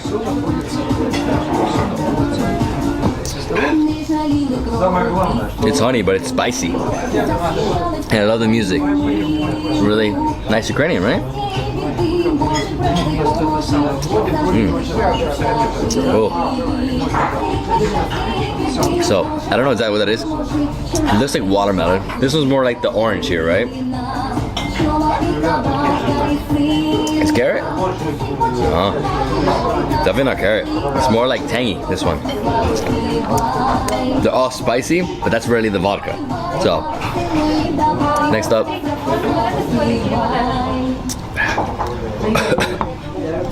Give it a break. I need some food. We'll try this next. This is something I haven't tried yet. So melted pork fat mixed with a few different ingredients that he just said. Let's see how it is. Oh. You know the problem with pork fat? It's delicious. That's the problem. It's so good you want to keep going. Obviously, to my Muslim friends, you're not gonna eat this, obviously, because it's against your religion, but it's something very unique. The way they make it.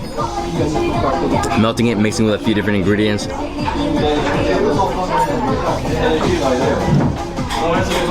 The bread, the best. E buono, buono, buono. So the reason why they call these lazy dumplings is because they don't give the effort they do to make, you know, the vareniki. These are just like done, easy. And they added some veal with the cranberry sauce. Oh my gosh, I love these dumplings. And they're lazy. They don't want to go in your mouth. Oh, that's good. It's so delicious. Whoa, cranberry sauce gives it a nice sweet taste. Got the nice veal. Slow cooked for sure. These are cabbage stuffed with pork, meat. On top you have carrots. Inside you also have rice. I'm Hungarian. This is my jam right here. Like, the best. This and dolmas, you know, grape leaves.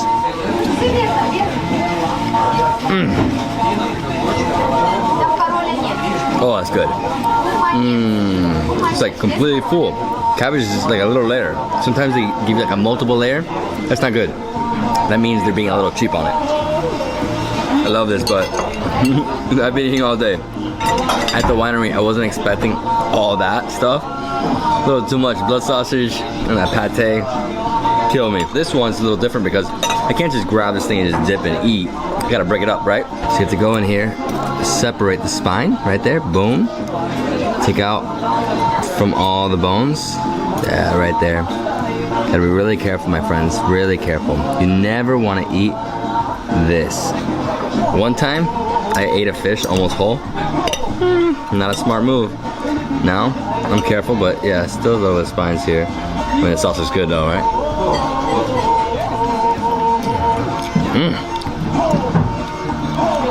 Amazing Black Sea fish. Wow. Nice white fish. It's like a spicy, like horseradish mustard sauce.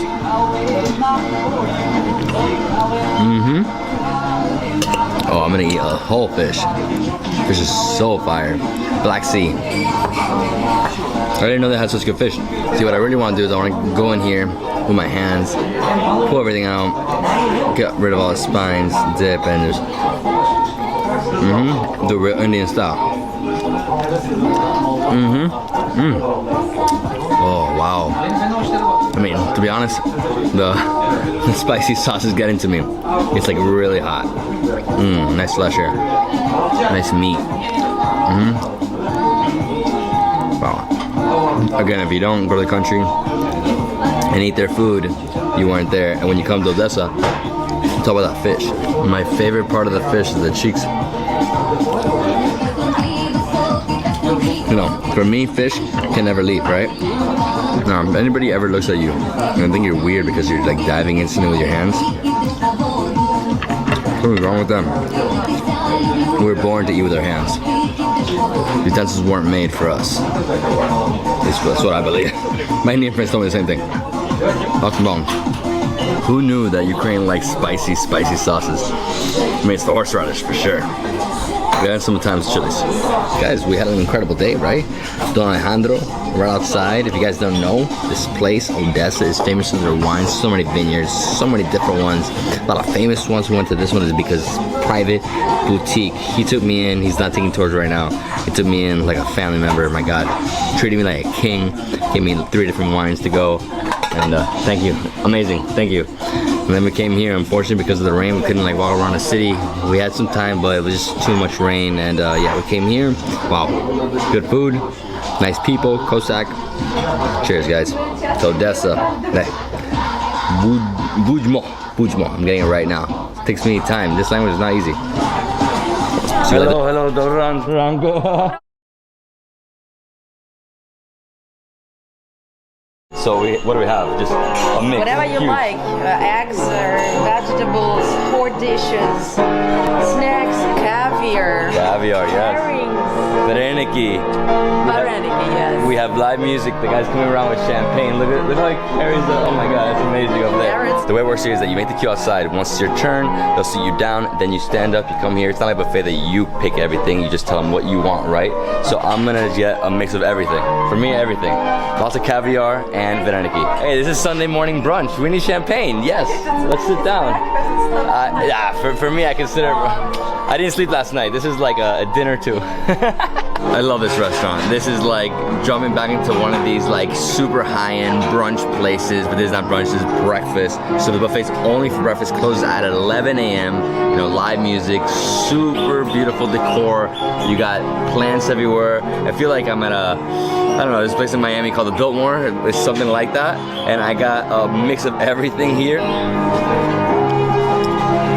Budma. Budma. I'm trying my best, but this language is hard for me. Can't have a delicious, amazing breakfast without champagne. Oh, it's good. Very nice. What I love about this is that it's just like bite sizes, so you can try everything. I love caviar. You just pop in your mouth, right? And this looks like a spicy eggplant. Super nice and creamy, not too spicy, baked eggplant. This with the Vareniki, oh, the best. Yeah, these are with potatoes. They can be with stewed cabbages. So Vareniki can be different. They can be stuffed with cottage cheese, potatoes, stewed cabbages, mushrooms, meat, and we have also sweet Vareniki. They can be stuffed with blueberries and cherries. Good combination together.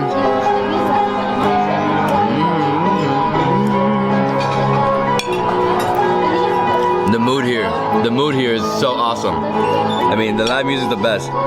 Cauliflower with the cottage cheese, so good. This is gonna be spicy.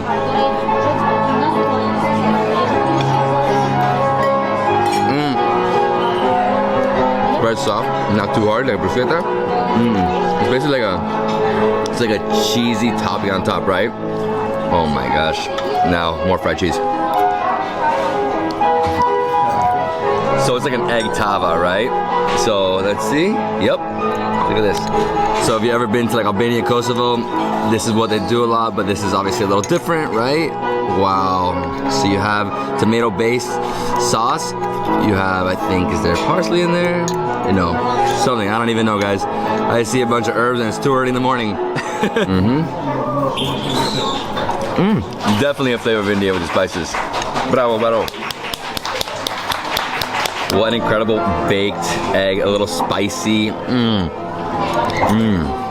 Still very hot. Oh wow. This is absolutely mouth-watering. It's spicy, and you don't really see that much in Ukraine. I mean, yes, there are certain times where you have something spicy, but it's not like every dish is spicy.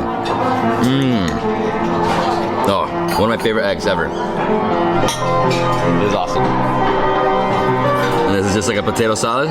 It's not exactly olivier, it's some kind of variation. It has boiled carrots, boiled potatoes, boiled egg. Yeah, he's like creamy. I wouldn't say Russian salad, this is Ukraine salad. And it's very creamy, right? Mayo all day. I'm so happy. Last bite, and now it's going in the kitchen. There's a huge building. As you walk back into the complex, you have here all their liquors that they make, right? So pretty sure it's like vodka, liqueurs. Yeah, more vodka up here. So we're going upstairs. Wow. The old picture of the production of Bachevsky family who started producing potato vodka in Lviv. This is whole area. This is 1782. So we're in the kitchen now. We're seeing how they're making breakfast. These are a few items I haven't tried. Over there we have like a cottage cheese fritter. Pancakes, yeah. Pancakes, yeah. But I mean like a little fluffy, more round, not like a super flat pancake, right? This is stewed carrots, celery. Дякую. This is an extrovert lady.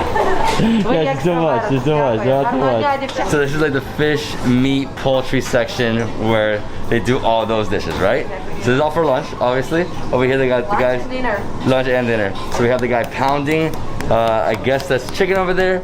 Over here we have veal, more chicken. Anti-stress therapy is there. Yeah, so yeah. when you have some negative emotions, you come and you do this. A part of Galician cuisine is a Jewish cuisine. So there is a soup here called Berdichev style soup, and they serve the matzah bread to eat. Well, that was super VIP treatment. Right here it says only staff. Not me. Where are we going next? We are going to another kitchen that will be small, and that's kind of -1, they call it. It's a cellar. -1. Yeah. So it's a cellar. We're going down in the cellar. Look at that. What? Look at that. They make all that? Everything. Yes, everything. All these liqueurs made on fruit and herb are made in Bachevsky restaurant. Wow. This is incredible. So this lunch or dinner down here, right? In the cellar. Yeah, in the cellar. So more liquor. You have this beautiful 1782 poster of the restaurant or of the brand, right? The family, Bachevsky. Yeah, yeah. Beautiful. I love the decor. So it's like funky, spunky, red, blue. It's like a secret kitchen in here. Where are we going? I thought it was the bathroom. Where is this? So they're pretty much done here. They're making sandwiches, right? Where are we going next? We are going to have a nice coffee at Grand Cafe Leopolis just at the City Hall, and to have their brand Leopolis cake, Napoleon cake. Okay, I'm excited. I need a coffee. It's 10:30 in the morning. The city's waking up, Sunday morning. Look how beautiful it is. Not a cloud in the sky. Well, over there, yes. The most important, you don't see them. Exactly, exactly. Yeah, because it was supposed to rain this weekend. And luckily we have this beautiful weather. And this is Rocknop Square, right? And look, so it's a market at the same time. Sunday morning market here? Wow. Yeah, beautiful. The name of Lviv in Chronicles in Latin, Leopolis, the city of Leo. Basically the city of lions. There are 4,500 lions in Lviv. Sitting in the window is just great. Over there, it's so romantic when you sit in the window. Oh wow, that's beautiful. So it's like elevated terrace, right? Up here, over here. I mean, I just love the decor. So you have plates, very different, right? So it's like an old school cafe. I don't know how old this building is, but I'm guessing 60s. No, this is 19th century 19th building. century? Okay. Yeah. Awesome. And so the way they serve the breakfast platters is like 3 plates on top of each other with you know, different food, and then they also have more liqueurs. Obviously, you're not in Ukraine without the liqueurs, right? And yeah, I love it. This is just a gorgeous cafe, must visit, obviously in the main square. Just come here at least to have a coffee. That's what we're gonna do right now. We ordered espresso and cappuccino, but the Grand Cafe Leopolis wants us to taste their special coffee. Also lemonade. I guess we'll start with the rose lemonade? Yeah, rose lemonade.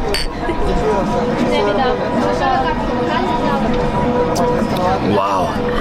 Oh, refreshing. Wow. Oh, so refreshing. I love rose. Oh, rose water. So it looks, I'll say, already like Turkish coffee. The look, you know? But you said it's in sand, they roast it? It's like Turkish style coffee, they cook it in the sand. It's heated. Let's try it. With rose water too. Rose water inside? No. No way. Yes. No. Yes.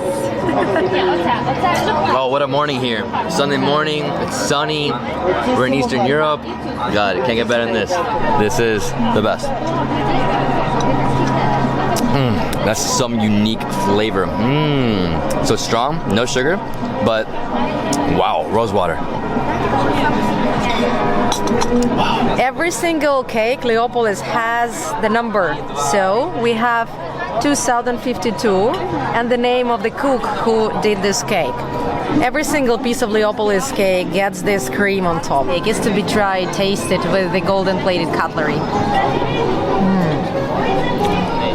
Gorgeous. You have to use golden cutlery, right? Meringue on top. Wow, so it's like a fluffy layered cake, and then you like drown it in this sauce. Oh, it's the meringue, right? Meringue. Oh my god. Super fluffy. It's creamy. Oh my gosh. I don't know how much of this I can eat. We have lunch in like 2 hours.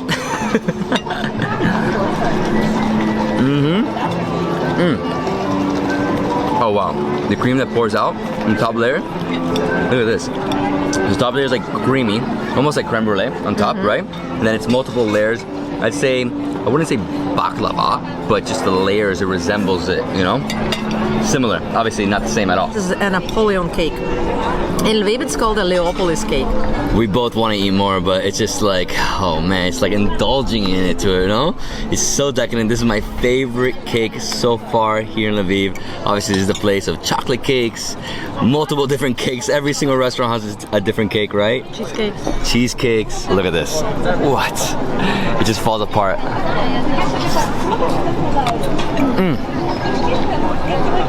My mind has been blown. Slava Ukraina! You again. Boom, boom, boom. Thank you, thank you. Everybody's so nice. Let's do it. Well, I'm full. I'm extra full. She ate the whole cake. She couldn't resist. It's too delicious. Greediness. And you said right now at 12 noon, they're gonna have like a show here, a trumpet? Oh, this is a regular thing. We have trumpet men who play the melody of the city from the city hall every 3 hours. So you will enjoy the melody of the city soon. Hello, this is the city executor. He punishes everyone who commits a crime. Can I see that? Let me see. How's the executor? So if you guys don't know about strudel, nice yummy pastry. I love apple strudel. What we have here is salmon, spinach and cheese. We have vegetables and chicken, vegetarian strudel. Strudel with poppy seeds, with cherries, and of course with apples, and Galician cheesecake. So a few times a day you can see them actually making strudel right there at the window. We're gonna probably see them in 40 minutes. So yeah, they have strudels, Galician cheesecake. They have different liqueurs right here. And then you can also try their lemonade. And I think we have 3 minutes to see the trumpeter, and he's right in front, literally right in front. Exactly.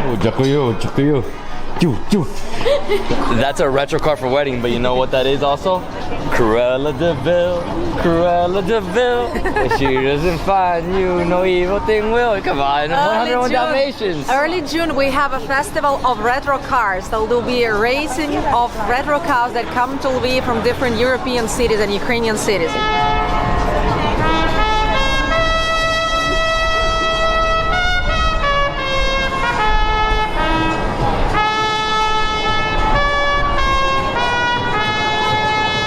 And that's it. So next up, we're going to the top of the tower. Awesome. That's our respectable trumpet man. Я кажу, це є формат львівський, якого ми щойно чули. The tradition to play the melody of the city. At the entrance of the City Hall Tower, there's a ticket booth, right? And how many steps to get up there? A lot, right? Almost 400. 400. Almost. All right, so we're walking off that cake. Wooden staircase, obviously really old tower. So 408 steps from the bottom from where we started, and then 306 you said from here? 306. It's not so bad.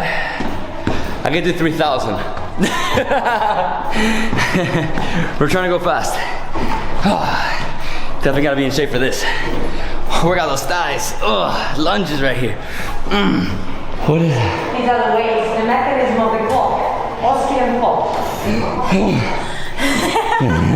That's how we're eating. So the very final part, you have to wait for everybody to come down and go up, because it only fits one person. Freedom! Wow. Yeah. Incredible. Look at these views. Castle Hill over there. The whole beautiful city. Yeah, I mean, I know the whole city, right?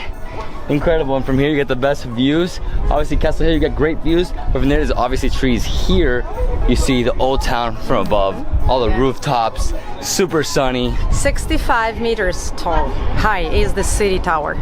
My friends, when you come to Lviv, do this breakfast morning tour. Start off at 9 a.m. at Vachevsky. Yes. Incredible breakfast buffet. You have to go. Don't get there later than 10:30 because it might be hard to be seated because it's always packed. Delicious breakfast. Oh, it's just a variety. You know, you can also try some liqueurs at the shop. You know, they have sweets. Then from there we walk over here to the main square. Afterwards, you can have another coffee in Grand Cafe Leopolis and taste a special cake called Leopolis. Leopolis. So you can do that. You know, people watch, relax. The cake was ridiculous. I love the rose coffee, so unique, so flavorful. And then after that, just walk around the square and wait for noon. You can get the trumpets, climb up to the top of the tower and get these breathtaking views. I mean, we got the best day ever. Super sunny, clear. You can see every part of the city from here. And try some brandy. Yes. At 10 in the morning. This is how you do it in Ukraine, right? What a day, huh? I didn't expect this type of weather. Intense. I mean, the rain just keeps coming. So now we're going to get Uber and we're going to the Shusto Cognac Museum. Shusto. Have you tasted it? It's good cognac? No, never? I don't drink. So we're on a quick 10-minute drive and we are here at the Cognac Museum. They open at 10 a.m., close at 8 p.m. Let's go inside. Look at this. 23,000 bottles on the top. Incredible. So this museum is owned by Global Spirits, which produces like over 500 different types of spirits, you know, different brands, and Shostov is their cognac brand. So that's what this museum is dedicated to. Obviously you pay a ticket and that includes a tasting, which is 4 different cognacs. And over here to the right, we have their gift shop, which obviously that's the exit. So when you finish, you can go in there, buy some different cognacs, some different wines. Okay, ready to go? Okay, let's do it. Yeah, look at this, 23,000 bottles. The ceiling is incredible. I love it. Whoa, the space is epic. And this first room is to relax and understand the history of the brand. So right here, 1863, Nikolai Shostov set up his own distillery and a trademark Shostov, and then obviously gives you, a little bit more information throughout its history until now. 2012 European Business Assembly Award for special prize for the status of the best cognac produced in Europe. Best cognac produced in Europe. Oh my God. So we're going to the cellar now. We're gonna try some cognac. Smell it. Oh, here we go. Hello, my friend. Hello. Wow. Look at this. Oh, this is amazing. So all this is cognac, right? Come with me. Come here. Only cognac. Only cognac. Massive barrels. What type of oak is this? Hungarian oak? There are 500 of these massive barrels. Each one contains 10 tons of cognac. And then over here we have another thing, which obviously is off limits. So let's go over here. And I thought the cellar was the only place with barrels. Look at this, second level, more barrels. It's just non-stop. I love brandy. Brandy is my favorite. I went to Armenia, in Yerevan I went to Ararat brandy. So good. Whoa, huge, massive. Okay, so Look at this big one. this is crazy. How big is this? I mean, how many barrels here? 33,000 of these barrels only. The smell downstairs was great. This is like insane. Like, whoa. You can get drunk on the smell. I know, that's what I was gonna say. I feel like I'm getting drunk right now. And the barrels are placed on special wood platforms, and they are painted with white paint, and this paint is the one that you use to cook. Check this out. This section right here, they have barrels dating back to 1949. That's the oldest one they got. They have 53, 51. So all these cognacs are being held until they're 75 years old, so they can bottle it and sell it as a 75-year-old cognac. Obviously right now they have 25, 40 years, 39 years, 50 years, but not 75 yet. I want to come back and try it 75 years. For sure. Are you drunk yet? I feel it. It's like, when you smell the cognac, this is intensified to like 10,000. Wow. So this man is too funny. My man, he's like, you have to climb up to the top of the barrel so you can see over everything. It's a little dark, obviously, because they keep it in with no light, for conditions, so it can age better. But look at this, 35,000 here? 35,000 barrels? It's like a sea. It's an endless sea of barrels. Okay, how do I get down from here? Wow, okay. And this is the room of paradise, obviously. With the smell, you feel like you're in heaven. So they have cognac in these big jugs that can't be held anymore in barrels. So these are from 64, 52, 63. So to keep them from getting, bad in the barrel, they brought them out here and let it sit. They have the oldest barrel in Eastern Europe, over 120 years old, right? Yes. And how big is it? 128? Okay. Biggest barrel in East Europe. This is the biggest barrel in Eastern Europe? Look at this barrel. This is like a building. Over 25 tons. I can't be in this place anymore. I'm getting drunk. I've never felt this way before off a smell in my life. What a museum. I've never been to a place like this. Even Arad is not like this. I mean, in terms of museum, you know, you can't see this many barrels, smell this type of intensity.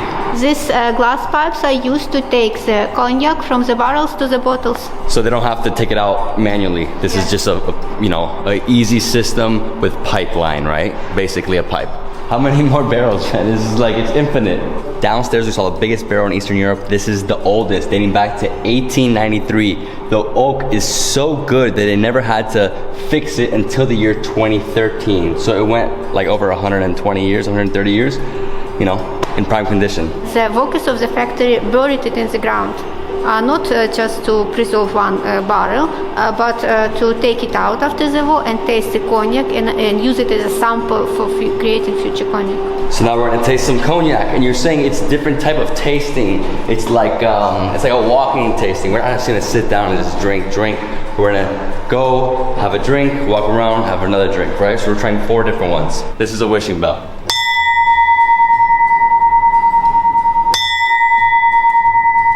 Now we're making our way down to the catacombs. We're going to the upper catacombs. You can also see the lower part. You know, the entire city has catacombs.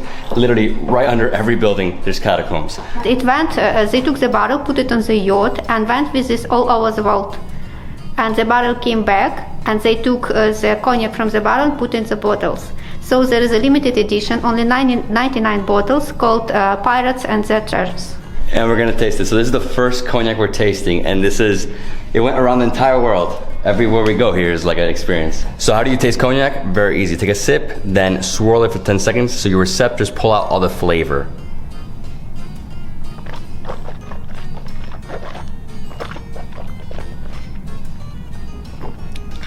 Wow, that's good. Oh. And then you don't say anything for a while.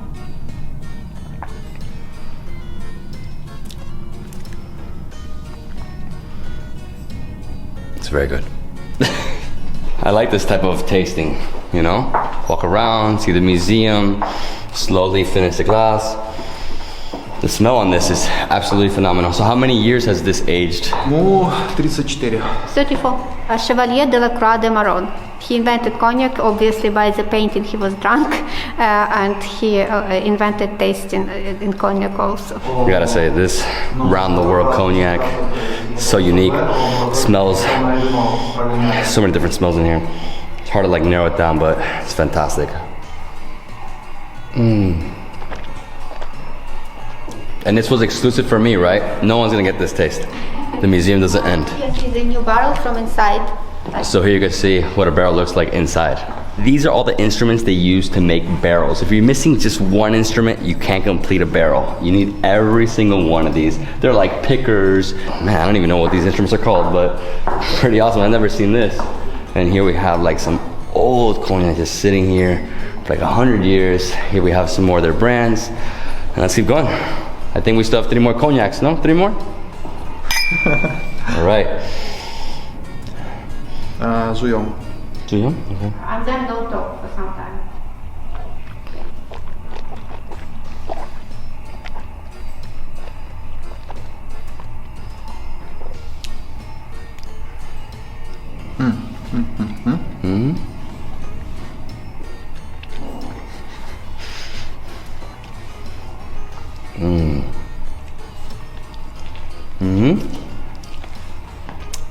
Wow, this is delicious. In the next room of the museum, we have an old tram that used to be pulled by a horse. Incredible, that's the original, right? And then over here to the right, we have old bottles, and we have like aristocrats, or like, you know, rich guys, famous guys from the area, from the 1890s, you know, like early 20th century, and these guys only drank Shustov cognac on principle. They wouldn't touch any other cognac. Hey, it is the best, right? It's so good. I haven't had cognac in France yet, but I'm sure it's this level. I'm gonna finish this one. Old bottle. His bottle cost 1,000. 100,000 euros for that bottle if you want to buy it. Yeah. So from the year 1898. So these are all old bottles. So this whole area is all about the bottles, right? The evolution of the bottles, the labels. French consulate is here, real one. The French consulate here in Odessa is in this building, in this room, right here. I met him earlier, very nice guy. So if you need a passport, if you're French, if you have a problem, come right here. Oh, chandelier. When you come here, you have the opportunity to watch a short documentary, like a 20-minute movie, right here in their theater. They're treating me like a king here in Odessa. It's not part of the tour. Wow, I mean the fragrance. Oh my God.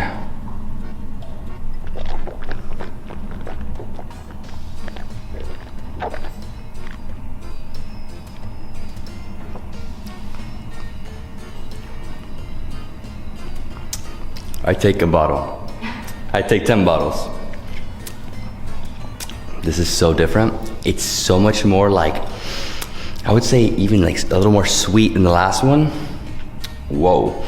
Gotta slow down my cognac intake this morning. Budmo. Budmo. In this next room we have an art gallery. You know, they frequently change it, different artists from Ukraine. And this one, Irina Skripnik. Sorry if you're saying your name wrong. Really, really talented. This is her works of art. Over here, this is very unique. This is zombies, but it's not fake. It's not Photoshop. This is actually done with makeup, and then she made it happen. Look at this. This is crazy. It looks like The Walking Dead. All right, Irina, good job. Let's go to the next room. I think I have to sign some paperwork. For every visitor, you have to sign something. I don't know what it is, but...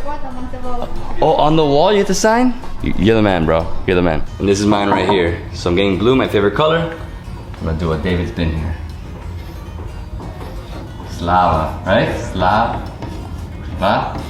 And then Ukraine.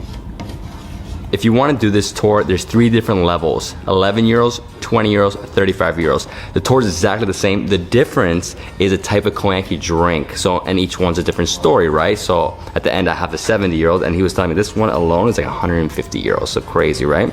But a great experience. You have to visit here when you're in Odessa. It's like a must do. Come here, try some cognac. Even if you're not a cognac lover, experience it, see what it's all about. And at the end, if you like cognac, buy some. I'm gonna buy 50 years for my dad. My dad needs 50 years. I need some lunch. Dziękuję. Dziękuję. It's gonna be a wet day the whole day, huh? Yes. My gosh. Took us 20 minutes to get here, lots of traffic, lots of rain. And this is Dacha. So this is a summer house that was built in the 1850s. Most of the restaurants outside, and obviously it's wet outside, so we're inside, and you can see really white. Love the lamp fixtures, really expansive. And over here we have Sasha, and Sasha's gonna show me how to make Foshmak. Foshmak. Sasha, you okay? Okay. So foshmak is made with this fish, right? Yes. And what's the fish called? This one? Tunaika. Tunaika, okay.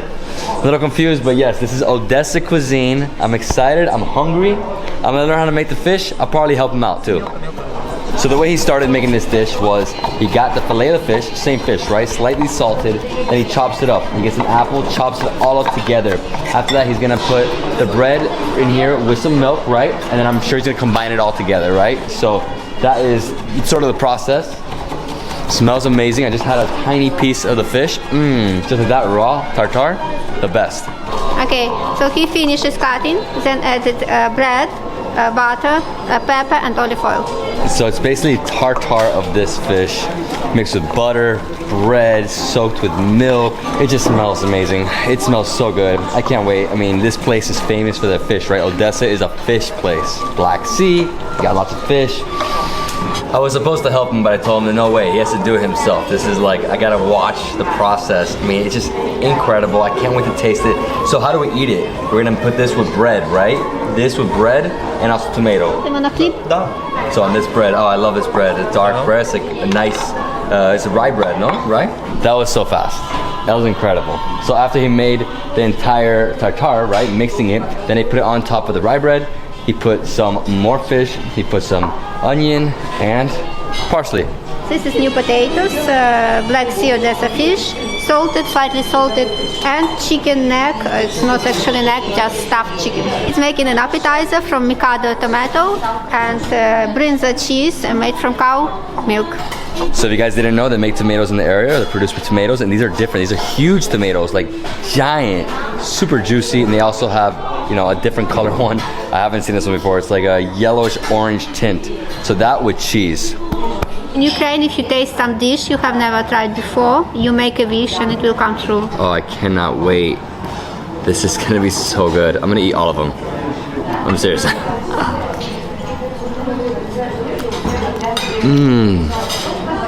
Oh wow.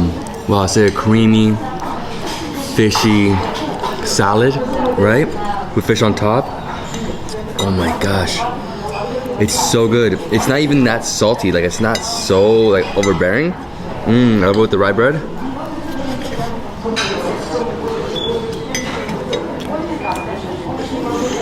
Oh wow. What can I say? Incredible bread. The fish.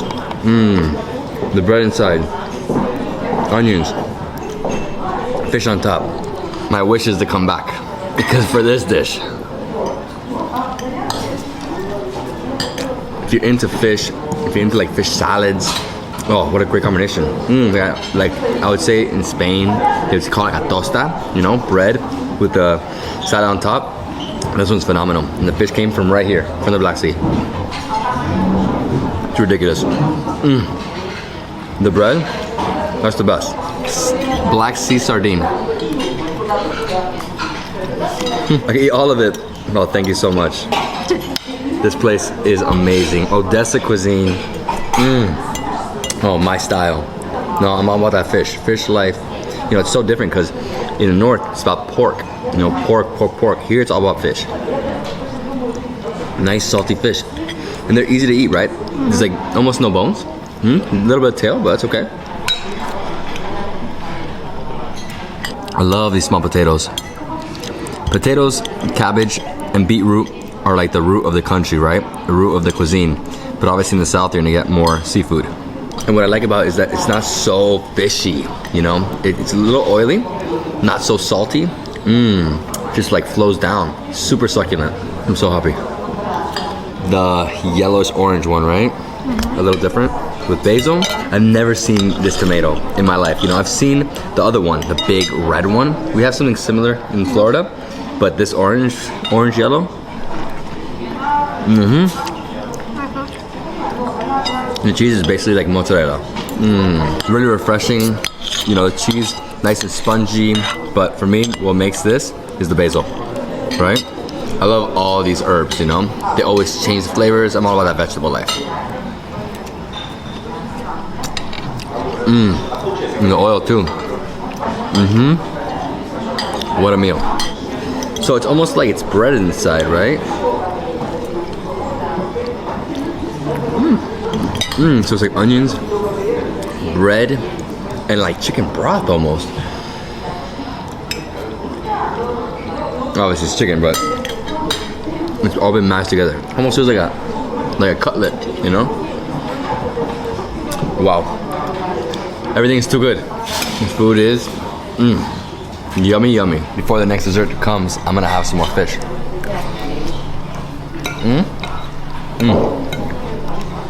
If you guys didn't know, I'm a fish lover. Eat this whole thing. So I'm just gonna take us to a small house they have right here where they have chefs making those tiny croissants. So he's gonna show us how they do it and make it like mini form, right? It's still raining. It's intense. This rains too much. It's not normal for me. Wow, so this is how they make the tiny like croissants, no? Oh my gosh, and vareniki. Tiny vareniki. Tiny vareniki. So they're making the crepes, they're making the delicious croissants, vareniki, all tiny ones, all done by hand. How many a day? 1,000. Million. They're making too many. They're so good. Yakuyu. Spasiba. Ba. Ciao. Long, wet morning, but we made it happen. We started off at Empress Katerina Square in the smack center of the city. That's where I suggest you stay. That's where I'm staying. From there, we walked down to the steps. It's a must-see here in Odessa. Then from there, we took an Uber to the Cognac Museum, got on a complete tour. We tried some Shustov cognac. Oh, 70-year-old cognac was the best, but really the craziest part about that whole experience was going to the barrel room. 35,000 barrels up there. and I was getting drunk off the smell. It was that intense. And then from there we came over here, Dacia, and we tried some Odessa food. Odessa food is delicious. It's very different from the rest of the country. You know, they like pork in the north. Here it's all about the fish. Wow, the chef Sasha made a few different dishes for me. Then we ate it all. So delicious. Wow, I love the food here. Oh, I can't wait to explore more.